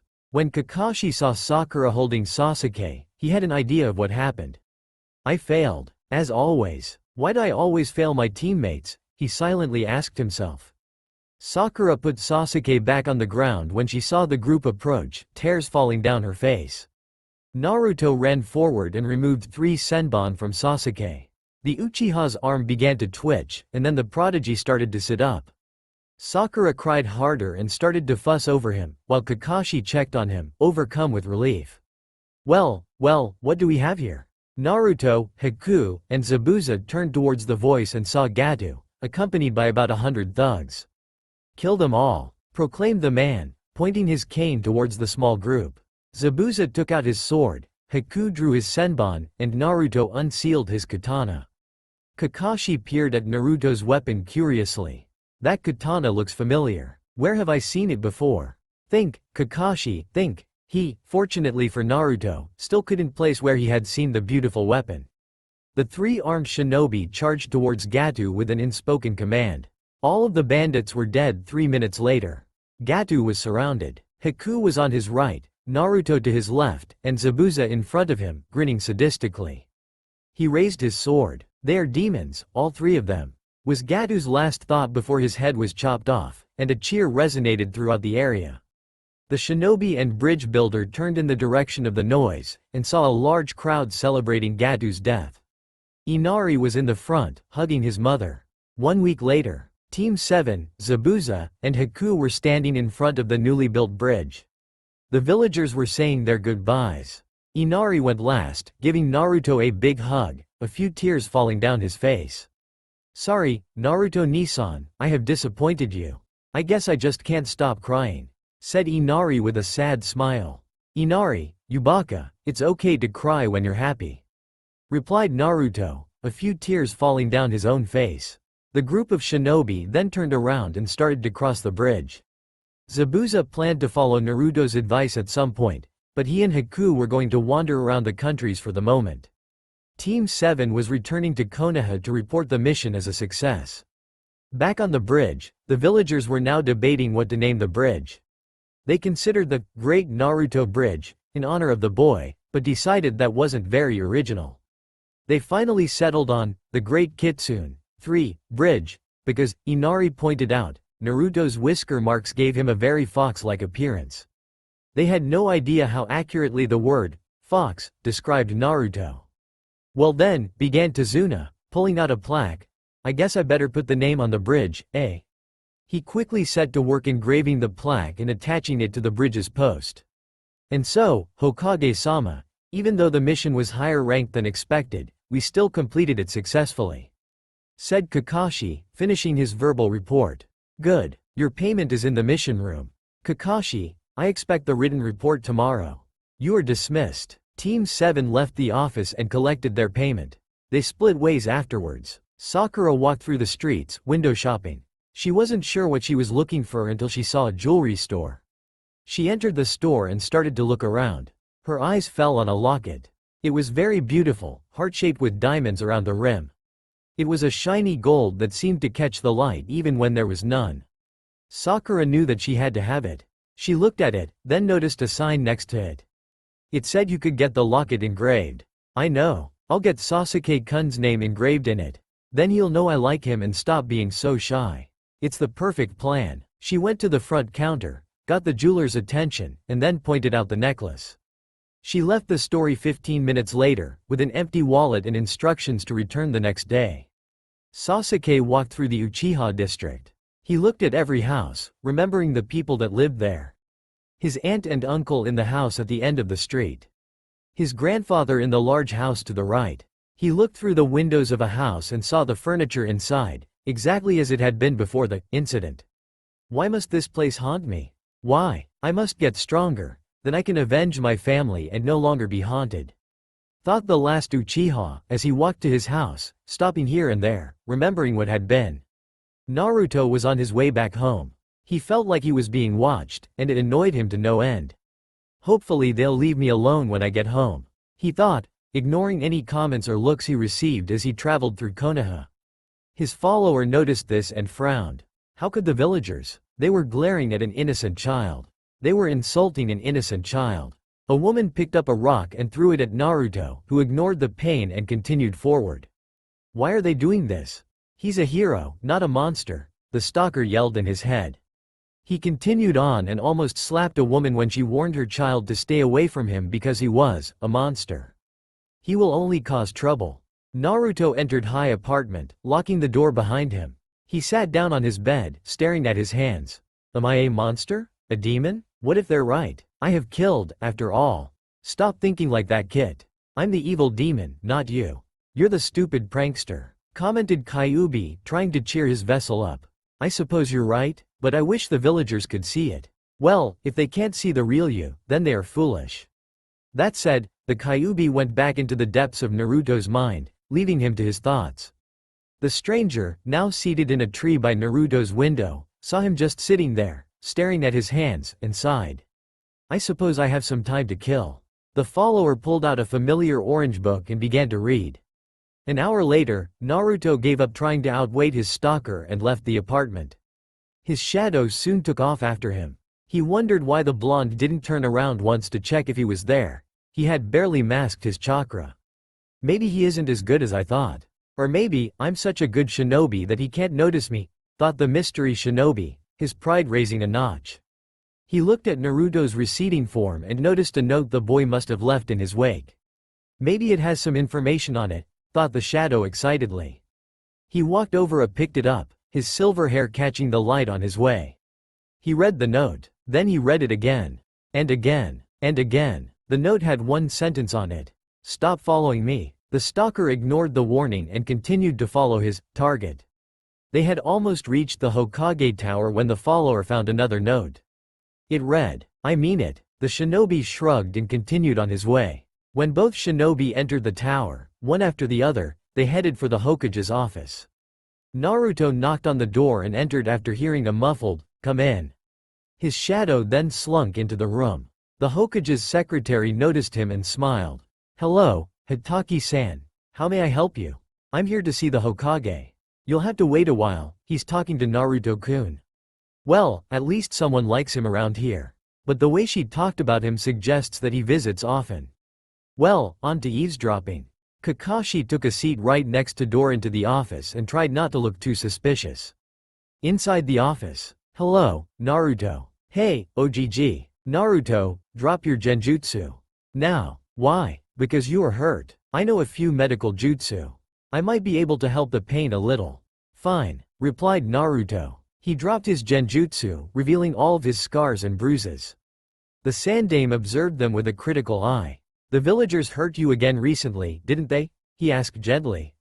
He knew that saying the wrong thing could cause Naruto to remember what happened. If he remembered, he wouldn't let anyone near him for days, his trust in people completely gone. Unfortunately, it seemed that even that question, which generally worked every time, triggered Naruto's memory. His eyes glazed over, as if he was lost in his memories. Flashback. Skip if you cannot take abuse. Naruto was on his way to the village gates. He was happy, he finally had a mission outside the village. As Anbu, he was only sent out to get rid of intruders, as always. He couldn't leave the village because his team might notice. The blonde was so happy he didn't even notice that a rather large group of people was following him until it was too late. He was cornered in an alley by the group. He silently prayed that the people wouldn't hurt him too badly. His prayer went uncalled. Each villager took a turn punching and kicking him 5 times. That lasted for quite a while. There were around 20 people attacking him. They all laughed as they did it. Some spat at him. Others merely insulted or taunted him. Naruto desperately hoped that was all they would do, but it was not to be. Blue eyes widened as the villagers pulled out a multitude of sharp objects. Then one villager came forward and put a diagonal slash down Naruto's leg. Naruto bit his lip and a single tear slid down his cheek. He would not yell, he would not cry. The villagers continued to cut him. Finally, a villager stepped forward and stabbed him in his side. Naruto yelled, he couldn't help it. Pain enveloped his entire body. The villagers scattered, afraid that they had been heard. The abused boy put on his genjutsu, and tried to get to the gates as fast as he could. He managed to make it on time, he wasn't late. He tried to act as normal as he could as he walked down the road with Tazuna and his team. End flashback. Naruto, they didn't do that again, did they? Asked the Hokage, who was now healing the bruises as well as he could. He got no reply. He looked into Naruto's eyes and gasped. They were haunted now, completely haunted. He shouldn't have said anything. Naruto was now lost in another memory. Flashback. Same warning as before. Naruto was running through the streets as fast as he could. A large mob of people was following him. He eventually wore out and couldn't run anymore. He collapsed to the ground, the villagers surrounding him. A man picked up a large rock and threw at Naruto. Soon the boy was being covered by a flood of rocks. He yelled and yelled, as loudly as he could, until a particularly well-aimed stone hit him on the head, sending him into the darkness. He awoke 3 hours later, alone in the streets. End flashback. Naruto? Naruto? Naruto, cried the Hokage. He was trying to get Naruto to wake up again, to see life in those soulless blue orbs. The boy in question slowly remembered where he was and what he was doing.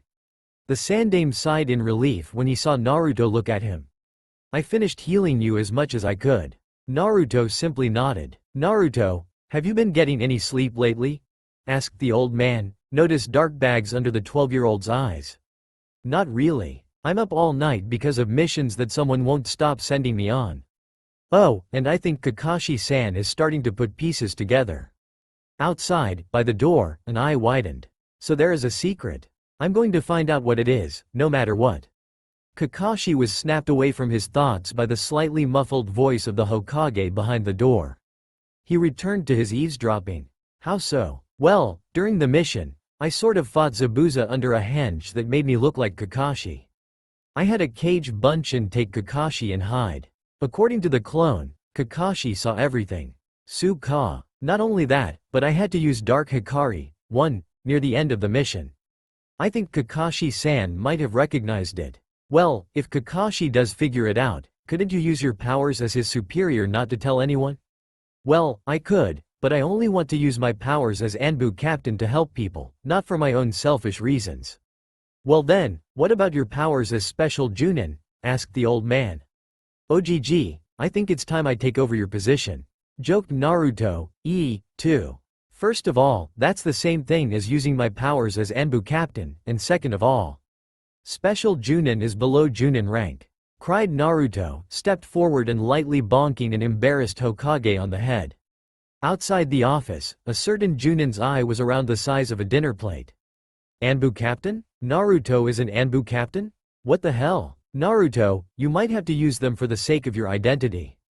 After all, I think we might have a problem if people found out the identity of the killer kit, now, wouldn't we? Asked the Hokage with a small chuckle.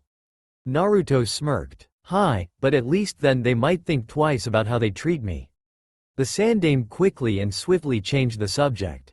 Back on topic, Naruto, you're being given a small break from Anbu.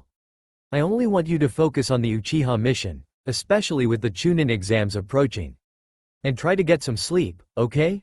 Hi, Hokage-sama. Good, you are dismissed. Bring in your weekly report tomorrow. Naruto put back on his genjutsu, then turned and left the room. When the blonde opened the door, he was met with a silver-haired Chunin with eyes so wide they were about to pop out of their sockets. Naruto is the killer kit? Naruto is the best shinobi in the village? Hey, Kakashi-sensei, said Naruto. Kakashi quickly controlled himself. Hi, Naruto. How are you? Sensei, you last saw me 2 hours ago. You should know how I am. Joked Naruto. Right. Anyway, I have to go see the Hokage now.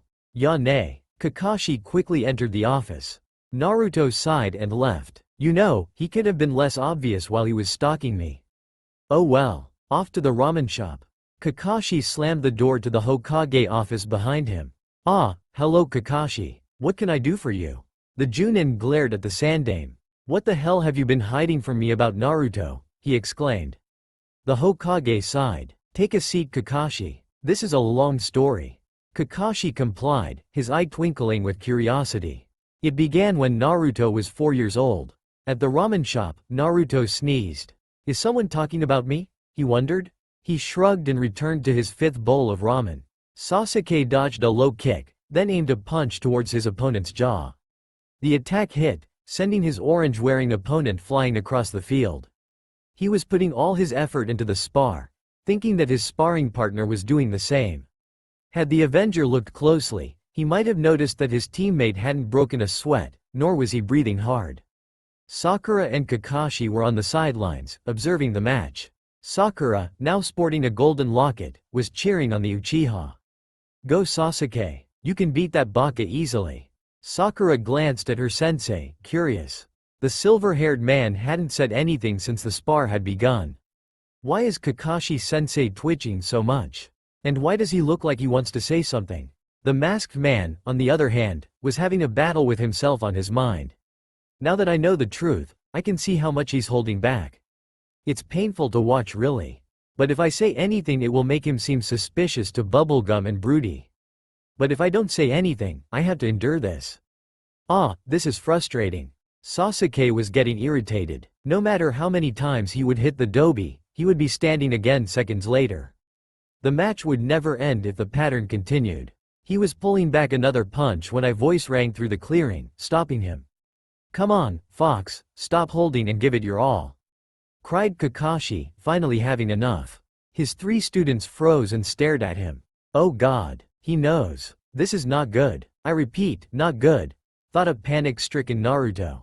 Sasuke, on the other hand, was shocked. What was Kakashi-sensei talking about?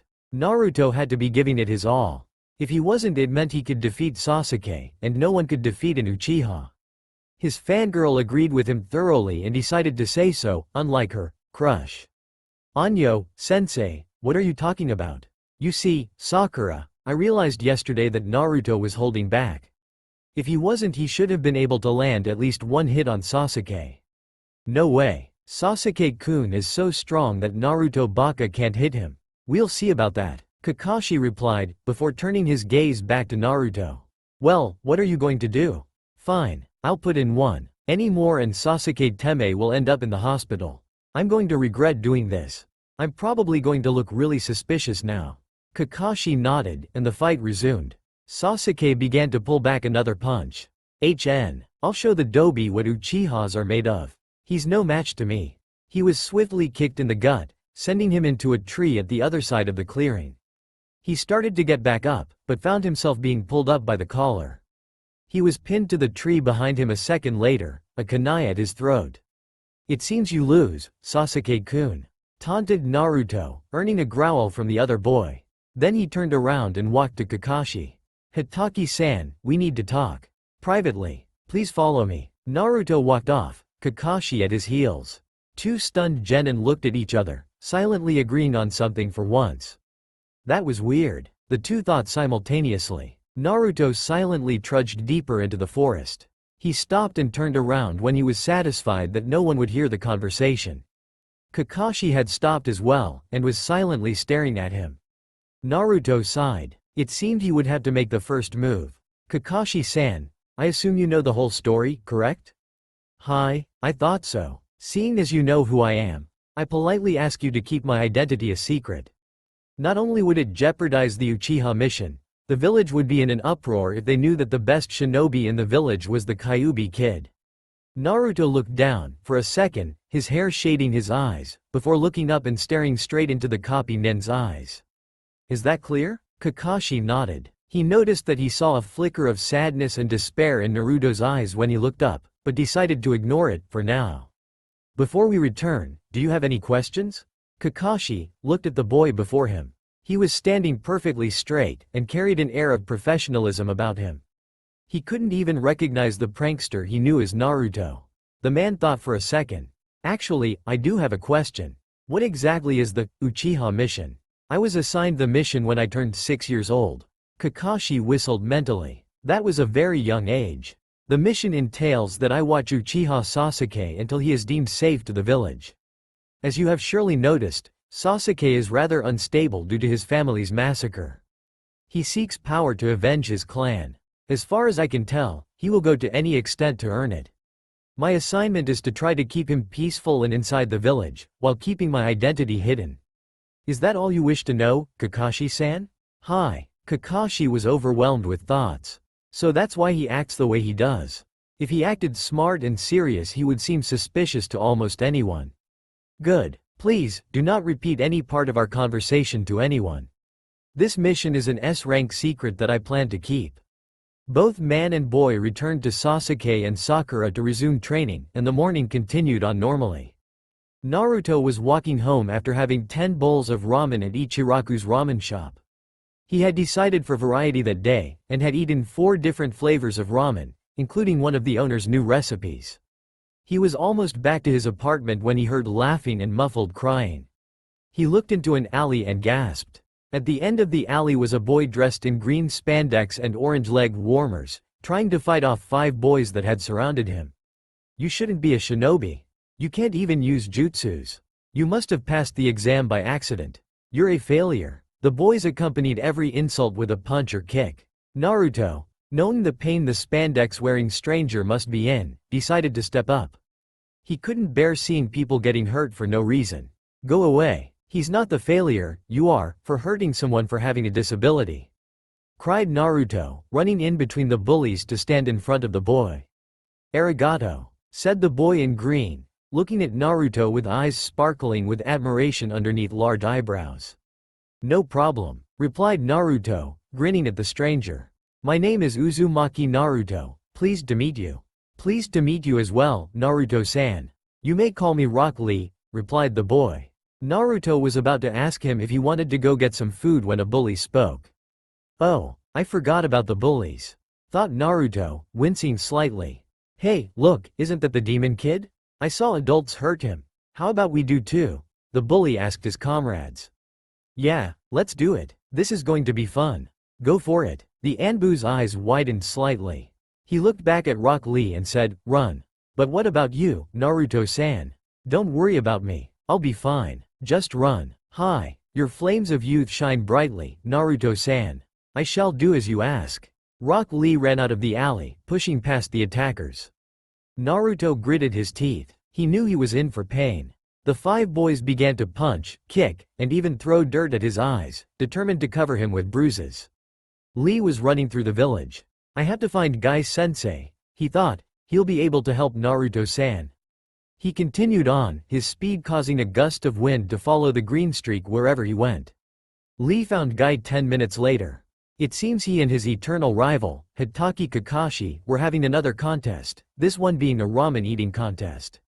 A timer went off, and the 2 contestants declared how many bowls they ate. "I ate 5, said Kakashi lazily, not really caring. "Ahaha. It seems I have won, breaking the tie, for I managed to eat 7 bowls in 1 minute. Guy then noticed his worried student out of the corner of his eye. "Lee, what is it?" "Guy-sensei, there's a boy in orange named Naruto-san being attacked by 5 boys. Both Chunin seemed to jump slightly at the declaration. "Where is he?" asked Maida Guy, barely hiding his worry. "Follow me," cried Lee, running off, the 2 Chunin following him closely through the streets. By the time the 2 Chunin and the genin arrived, around 10 villagers had replaced the boys in abusing Naruto. They were punching and kicking with all of their might, and one was wearing brass knuckles, multiplying the pain. Kakashi winced when he heard the crunch of a bone breaking. His anger began to take over him. How could they? He thought, pushing through the crowd to protect his student. Guy took care of the villagers. "I am afraid you gentlemen must see the Hokage for your unyouthful ways," he exclaimed, picking them up and handing to an Anbu who had arrived hearing the commotion. The Anbu nodded and, after calling his comrade to help him carry the villagers, disappeared, jumping roof to roof on their way to the tower. Kakashi, meanwhile, was livid. He had seen Naruto and had automatically wished he never had. The boy was covered with bruises, and many of his bones were bent painfully. His arms were bleeding, most likely from trying to protect himself, and a small stream of blood trickled down his face from his hairline. In spite of all these injuries, Naruto wasn't, unfortunately, unconscious. What shocked the masked Chunin even more was that Naruto hadn't even shed a tear. He picked Naruto up, being careful not to jostle his broken bones, and started to head to the hospital with Guy and Lee.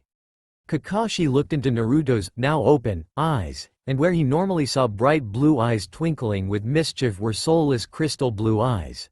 The color so cold Kakashi almost shuddered. As soon as his charge saw the hospital he started to struggle. "Let me go," he said, still trying to escape his sensei's arms. "Naruto, don't be ridiculous, you're in no condition to move, let alone walk." Naruto still continued to struggle, ignoring his sensei. Guy looked at the orange boy sympathetically. This kid was the Kyuubi vessel, who was hated for something he had no control over. He was about to ask why when Lee did it for him. "Naruto-san, why do you refuse to go to the hospital?" "They don't like me. I generally don't get very good care, so it's better if I stay at my apartment anyway. The hospital staff is very unyouthful," were the thoughts of 2 green-wearing shinobi. Hearing the explanation, Kakashi decided that he might as well listen to the boy's pleas. "Very well, Naruto. Where is your apartment?" Naruto gave them instructions, and the small group set off for the place Naruto called home. Naruto silently made a few seals as they walked up the stairs in his apartment building. "Clean up no jutsu," he mouthed, placing another one of his custom genjutsus over his home.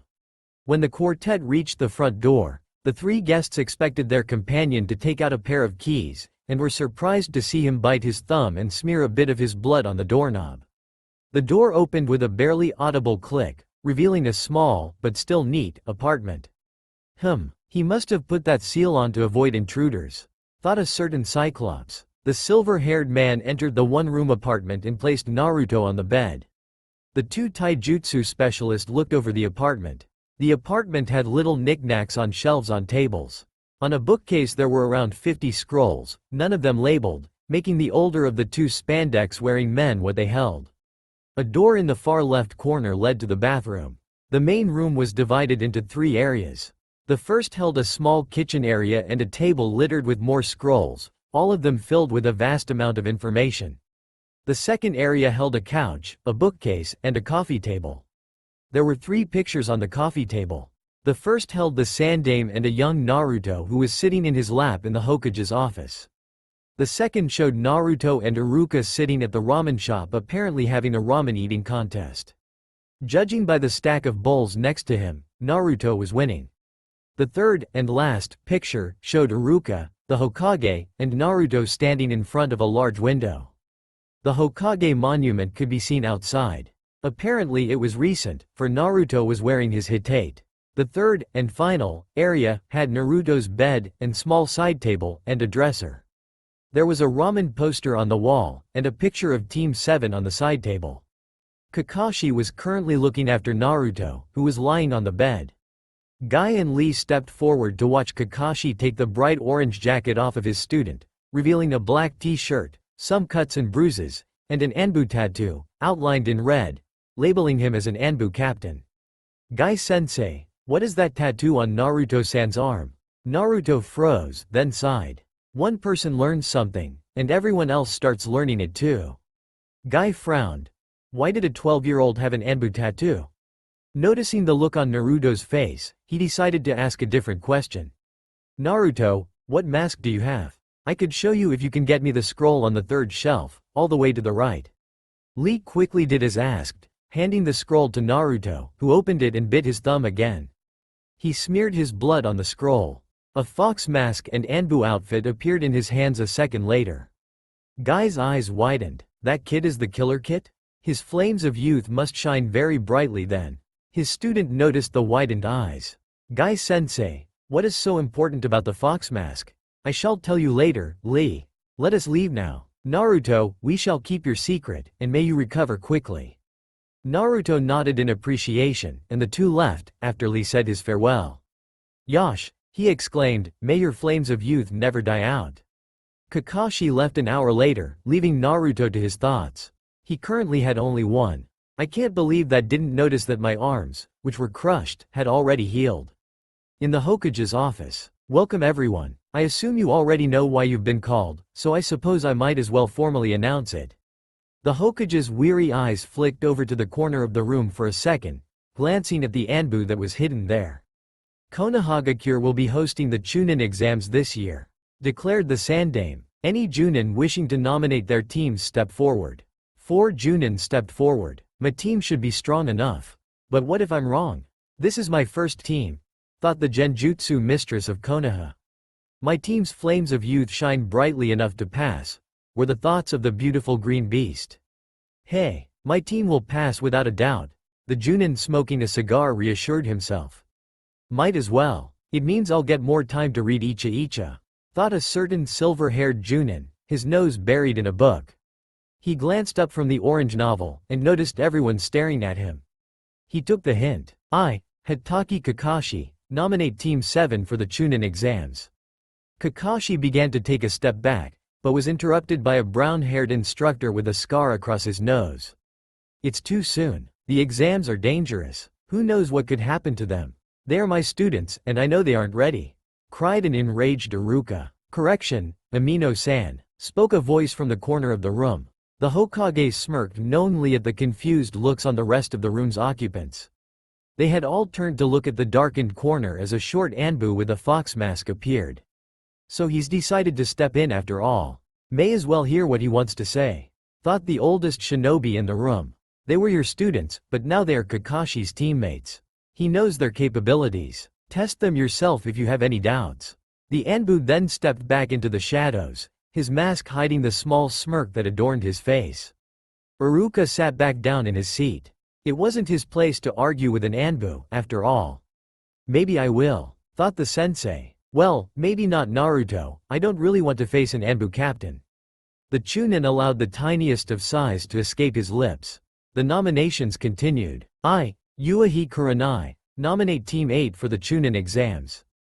Sarutobi Asuma, nominate Team 10 for the Chunin exams. Maeda Guy, nominate Team 5 for the Chunin exams because of their flames of youth. The last Junin stepped back, ignoring the annoyed looks he received. Very well. Teams 5, 7, 8, and 10 will be participating in this year's Chunin exams. Dismissed. All of the Junin and the single Chunin left the room, and a single Anbu took their place. What do you think? Asked the older of the two. They can handle it, replied the Anbu, taking off his mask to reveal brown hair and green eyes, which were quickly returning to their original colors. Believe it, he added jokingly before leaving with a poof of smoke.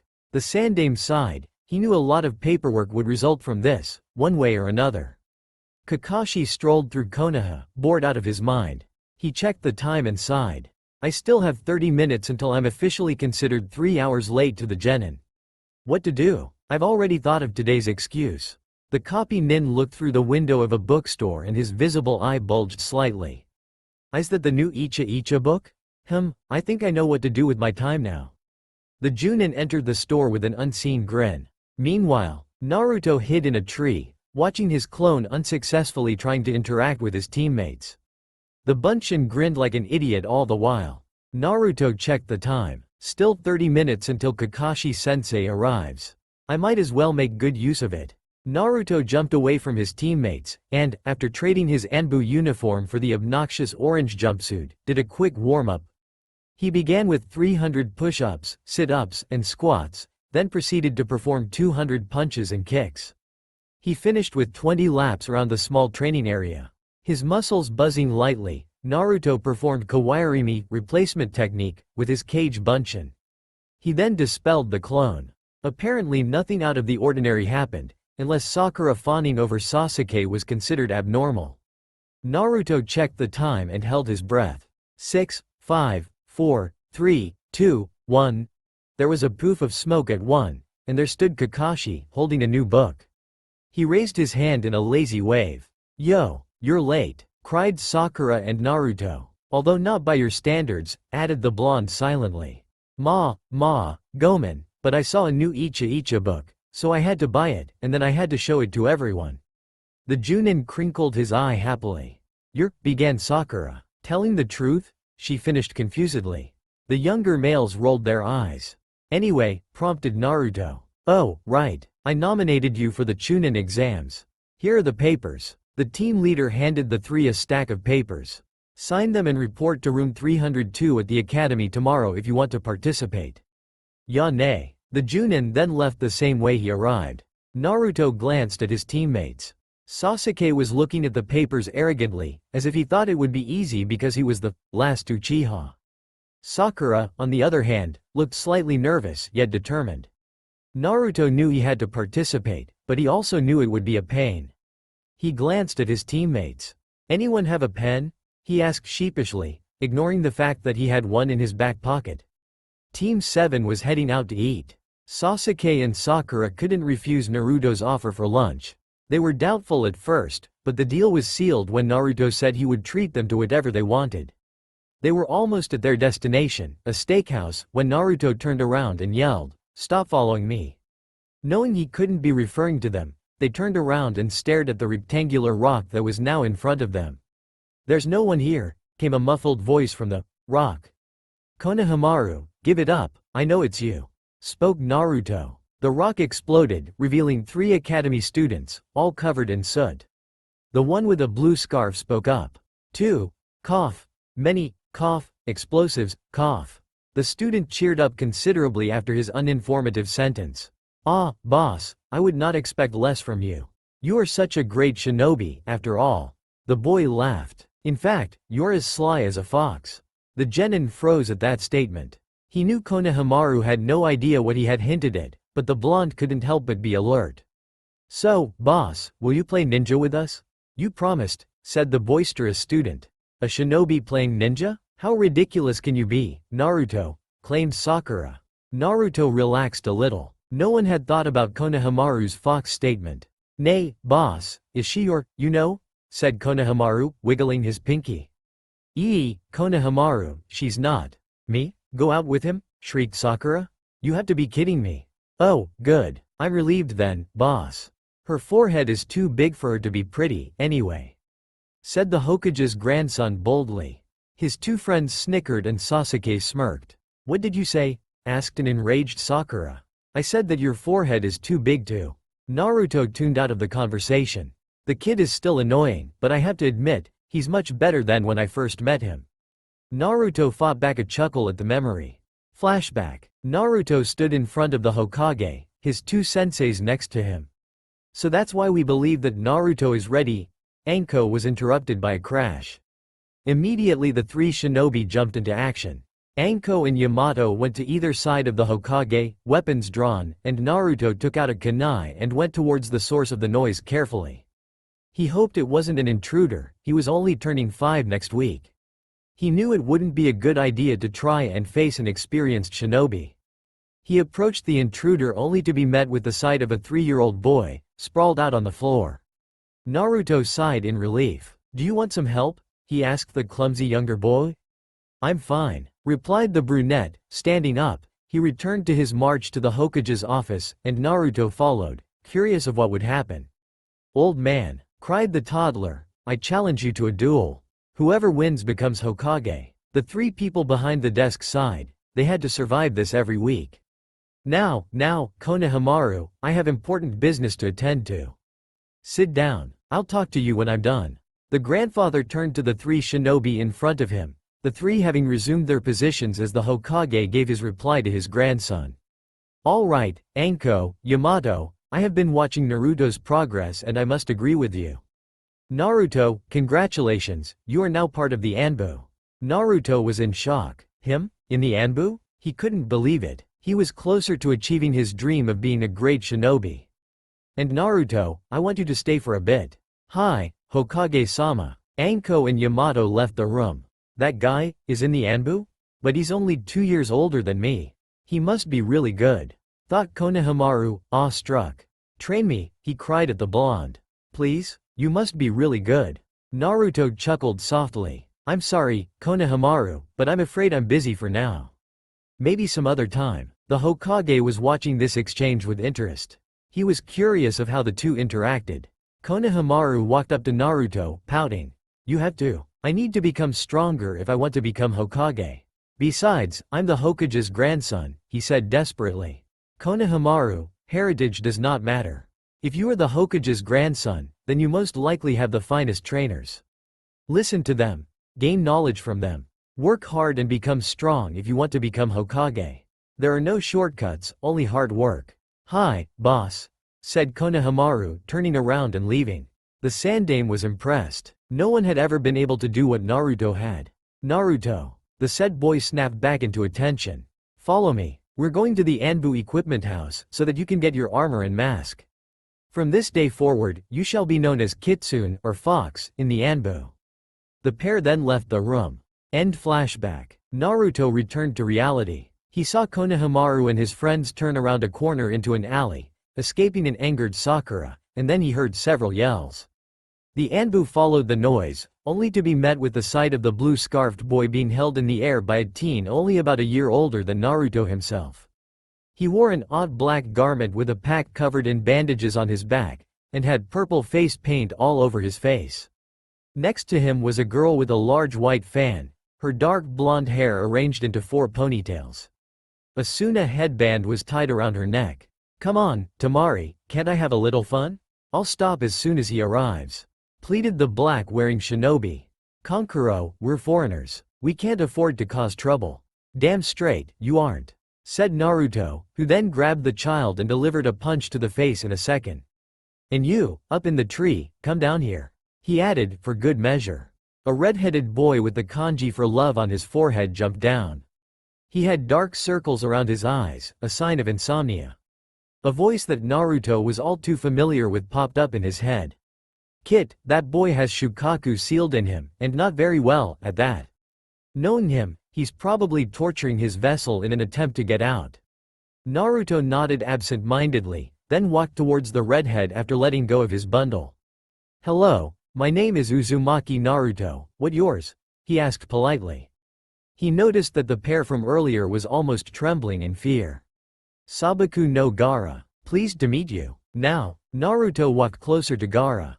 "I hold the Kyuubi. He says that you hold Shukaku. Don't let him take over, no matter what. I'll see if I can help you. But if you try to hurt any of my friends, I will ensure your painful death." Naruto hissed into Gaara's ear. "Well, Yane." The Anbu turned around and left the alley, leaving a group of confused people behind him. Then next day, Naruto woke up before sunrise. He had a few things to do before heading to the academy that afternoon. Mainly hoping that a certain Chunin didn't take his advice to test the other rookies. He decided to ask his teammates if anything had happened when he met up with them. He went into the kitchen to prepare his breakfast, which was, as always, instant ramen. Elsewhere, two genin were rather annoyed. Apparently Iruka had in fact taken the Killer Kit's advice to heart. Naruto looked around his small apartment after exiting the shower, ready for the day. His so-called cleanup number jutsu didn't actually clean his apartment. It only changed its appearance. His apartment was actually filled with all sorts of weapons, equipment, and scrolls. The furniture was made of dark wood, which complemented the hardwood floor and cream walls. If one had opened the cupboards or fridge in the kitchen while the genjutsu was active, they would have found outdated items and ramen. They actually held a variety of different foods, even though there were 5 packages of instant ramen in a cupboard. Naruto used to only have rotten or stale food, but had started to shop under Henge when he learned that the shopkeepers treated him better when he was disguised. With a small sigh, the lone shinobi walked over to his bookcase. The bookcase held a variety of scrolls. Each scroll held a variety of information. Some held Naruto's original jutsus, others held general history lessons. Naruto searched the shelves, searching for a particular scroll, and eventually found it, hidden on one of the highest shelves. This particular scroll held all of Naruto's notes on the seal on his stomach. Using these, I should be able to alter Gaara's seal so that his tenant no longer tortures him. The blonde looked at the clock, which read 9:32 a.m. I suppose I better go now if I don't want to be late. I'll look at this later then. The Anbu gave a whistle and cracked open his window, which 3 small foxes crawled through, before leaving. Naruto had found the foxes when he was younger. He had found them hiding in the forest, the smallest of the 3 obviously hurt. The boy had spoken to the foxes in an attempt to find out what had happened using the language the Kyuubi had taught him. The shinobi had then treated the fox, and in return the 3 foxes agreed to guard his apartment when he was gone. The 3 kitsunes, had apparently done their job well, for the villagers had stopped trying to break into his apartment soon after. Realizing that they would most likely not return, Naruto had painted over the writings on his walls, an action which used to be futile as the villagers used to return to write on them again. The 3 foxes continued guarding the apartment ever since, even after he added the seal to his door. Naruto closed his door behind him, the seal that kept it locked appearing briefly before fading back into the door. Sakura and Sasuke stood in front of the academy, annoyed. Where was the dobi? He would be late if he didn't arrive in the next 3 minutes. Then, suddenly, a spot of orange was spotted, and the dobi in question was standing in front of them, whistling. Hey, Sakura-chan. Oh, and Sasuke-teme.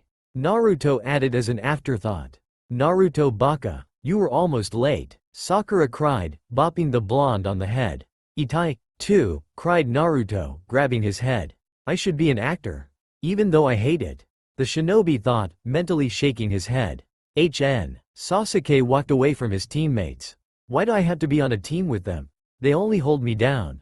Secretly Sasuke was glad to be on a team. Even though he would never admit it, he considered the ramen addict his friend, and was glad to have him there to save him from his other teammates' fangirl tendencies.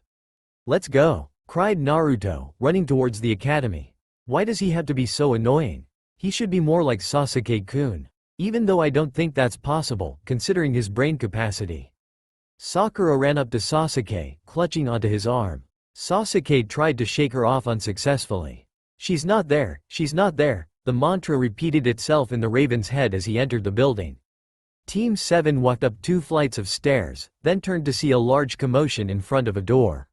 A sign by it said, Room 302. Naruto watched Lee get pushed down by 2 suspiciously familiar genin. Aren't those the 2 Chunin that watch the gate? They could use some help in genjutsu. Naruto then noted that Lee was letting himself get pushed down. I see, so he's acting. I guess we better go before we attract too much attention. Naruto clapped his hand over Sasuke's mouth, who was about to speak. Be quiet, we don't want anyone to know. He hissed in the Uchiha's ear, then quickly turned around and started to climb up the next flight of stairs. Sasuke followed him, and, of course, Sakura followed the prodigy like a lovesick puppy. The trio was about to enter the real room 302 when Kakashi appeared before them. Very well. He spoke, I see you all participated. I suppose you can enter then. And before you ask, the entire team must enter or no one at all. I didn't mention this earlier so that Sasuke and Naruto wouldn't force Sakura into participating. Well, good luck. Ya-ne. Kakashi poofed away. Naruto quickly glanced behind him and saw Lee, a Hyuga, and a girl with 2 buns approach. Curious, he listened to what the Hyuga was saying. I can't believe those 2 actually thought we were going to the roof to cheer you up. Lee, I suppose you do have good ideas sometimes. Of course, my eternal rival. The flames of youth provide me with my ideas. Lee continued talking as Naruto tuned out and entered the room. Inside, he found a great assortment of genin from different villages, along with the rest of the Rookie 9.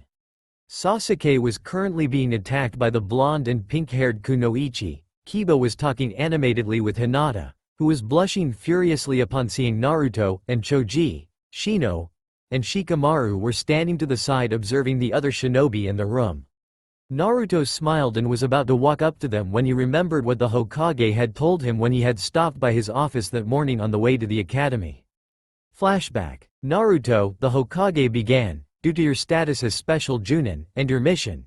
You need to also be in the Chunin lounge during the first exam. I want you to watch the exam through the TV that is installed in there and report any suspicious activity. I see. Do you want me to have a Kage Bunshin take the exam then? The blonde asked. That would be advisable. That's all I have to tell you. You are dismissed. Naruto nodded, and then waved as he left the room. How should I pull this off? If I just suddenly made a Kage Bunshin and left, everyone would know something was up. Naruto glanced at his male teammate. Well, that could work. I guess I better do that then. Naruto slipped into the shadows in the corner of the room, unnoticed. He then performed his signature technique and walked back to Sakura, leaving his clone in the corner. Sakura-chan, why do you even like Sasuke Teme? You should go out with me. I'm so much better than that bastard. He cried, hoping his plan would work. Sakura ran towards him. Naruto no baka. Don't insult Sasuke-kun, she cried, punching Naruto in the gut. Said blonde performed a shunshin, transportation jutsu, at that moment, causing a poof of smoke that appeared when a Kage Bunshin was dispelled. The Kage Bunshin hiding in the shadows stepped out after his creator left, crying out, Sakura-chan. Why did you dispel my Kage Bunshin? The clone then went to pout, actually observing the newcomer who had arrived, offering information to the rookie genin. Naruto appeared outside the Chunin lounge. The trickster quickly changed into his Anbu uniform, then slipped on his mask before stepping into the room. Gasps were heard as the Chunin present recognized his mask. Kitsune-san, what are you doing here? Kurenai asked, having gathered all her courage. The Hokage asked me to monitor the exams from the lounge. Do not mind me, the Anbu said, slipping into the shadows, ignoring the many stares he received. He sat quietly against a wall, seemingly doing nothing, but actually holding a conversation with his tenant. Oi, Kyuubi, could you do me a favor? What do you want, Gaki? Could you take control of my clone for me? If you do, it wouldn't dissipate when hit, and you could make sure that it acted in character. Fine, Kit. I suppose I'll do it if it means I get temporary freedom. Naruto felt the presence known as Kyuubi leave his mind. The boy then focused his attention the screen in front of him. Apparently Ibiki had arrived, and was managing to scare the genin and get them to sit down at the same time. Naruto chuckled, attracting the attention from 4 certain Chunin senseis. What? He asked. You have to admit it's amusing. 3 of the Chunin turned around, while the last one looked at Naruto for a minute before giving a one-eyed smile and turning around. The Anbu settled down in his corner, still watching the screen. In the examination room, Naruto quickly ran to his seat, looking afraid. He quickly surveyed the room, noticing a lavender-eyed Kunoichi next to him. Isn't that one of Naruto's friends, the shy one? What was her name again? Haruna? Hikari? Hitomi? Hina? Hinata? The Kyuubi-controlled clone grinned. Yes, that's right, it's Hinata. I suppose I should be nice to her. She is one of Kit's friends. His decision made, the Kyuubi turned to his shy neighbor. Good luck, Hinata. Let's do our best, said the clone, giving Naruto's trademark grin. The Kyuubi mentally patted himself on the back. I am good at acting. Maybe I should become an actor in my next life. Snapping away from his thoughts, Kyuubi refocused his attention on a blushing Hinata. Hi, NN Naruto-kun. Gee, good luck, she stuttered shyly. He's actually talking to me. But, is it my imagination or is his voice slightly deeper? She thought to herself, poking her fingers together. All the genin turned their attention to the intimidating Chunin in the front of the room, who was currently explaining the rules. Of the test is a written exam with 10 questions. No cheating. If you are caught cheating by the Chunin on the side of the room 3 times, you and your team are disqualified. Each question counts for 1 point, and if you don't answer all of them, you and your team fail. The final question will be given 10 minutes before the time is up. Any questions? No? Begin. Ibiki finished barking out his instructions, and the tests began to be passed out. A genin began to raise his hand. Excuse me, he began. It's too late for questions.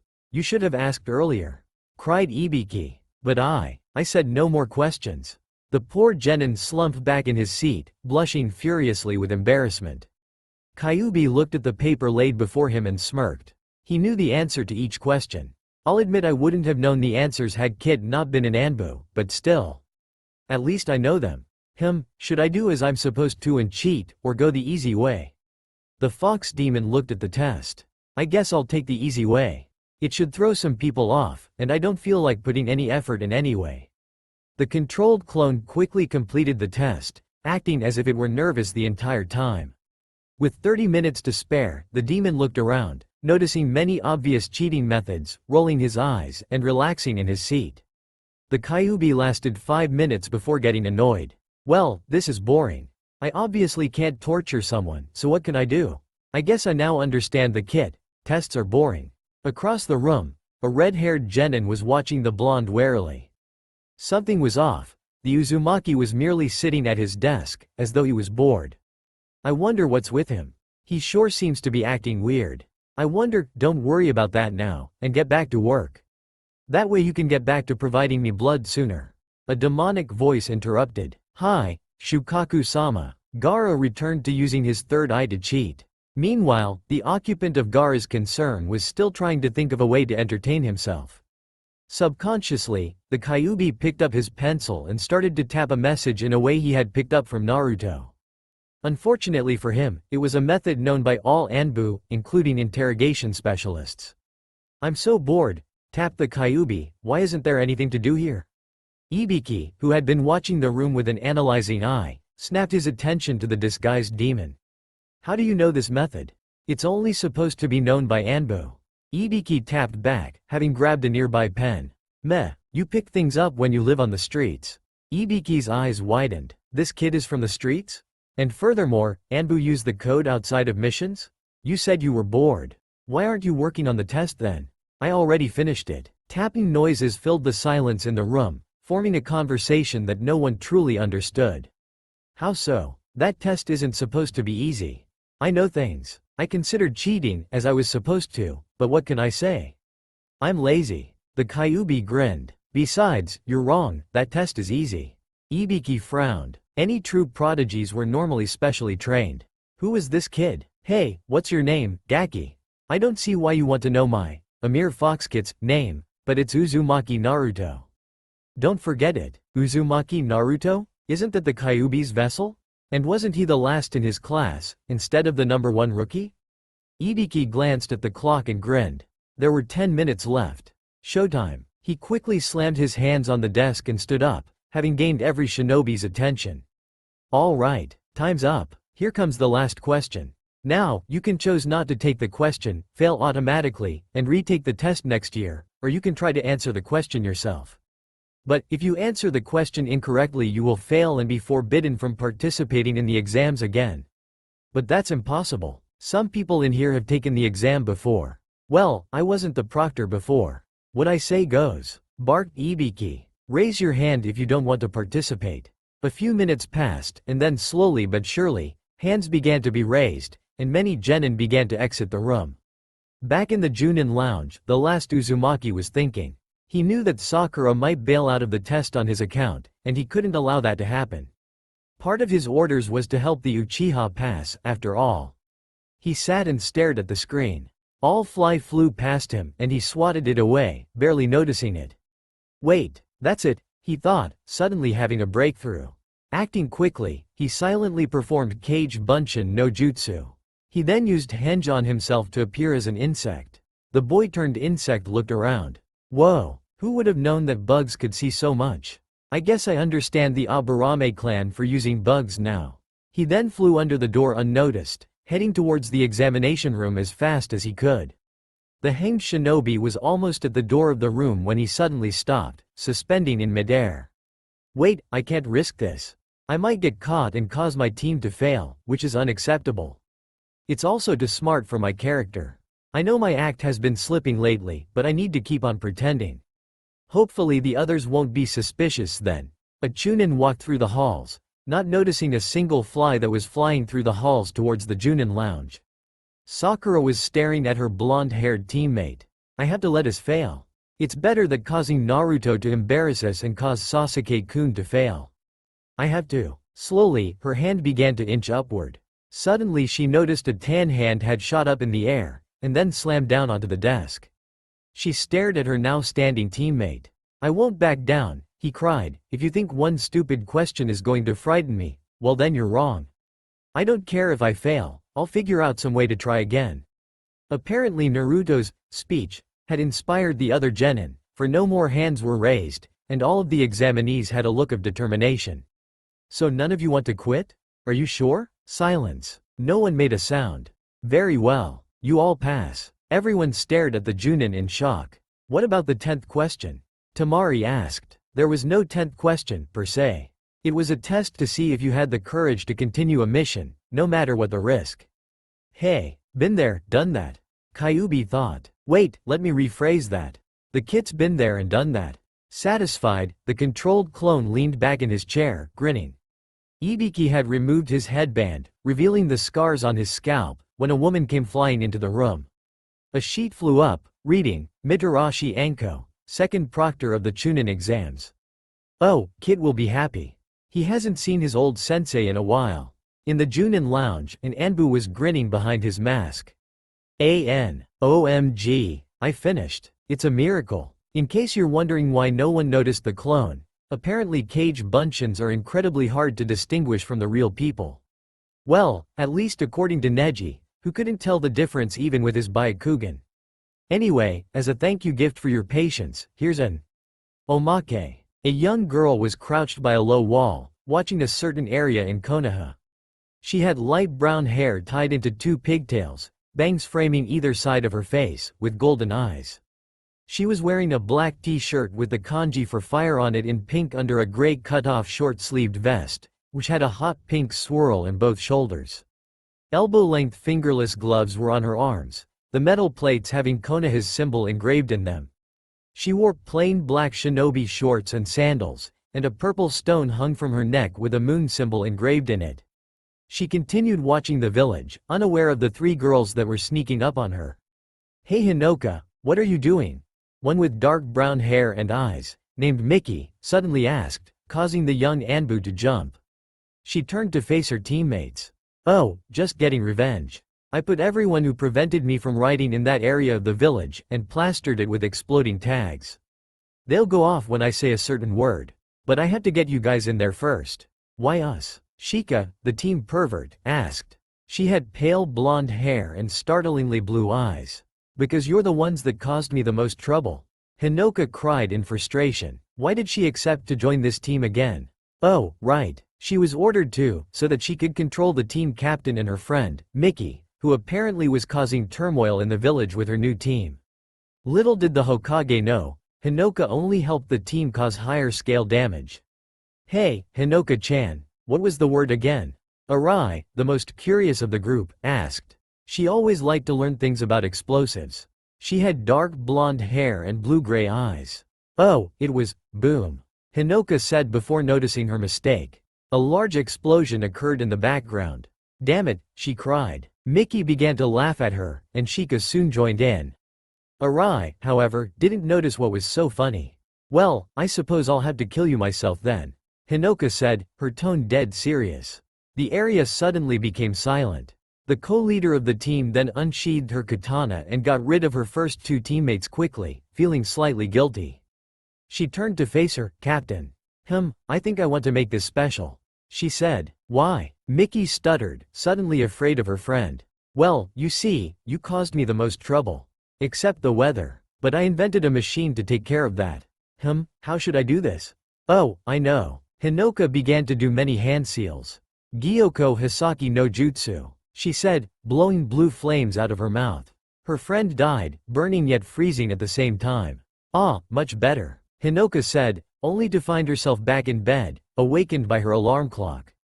It was only a dream. She looked at the clock.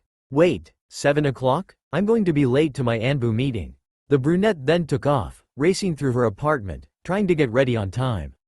That's all for now. If you enjoy, then please like, share and do comments.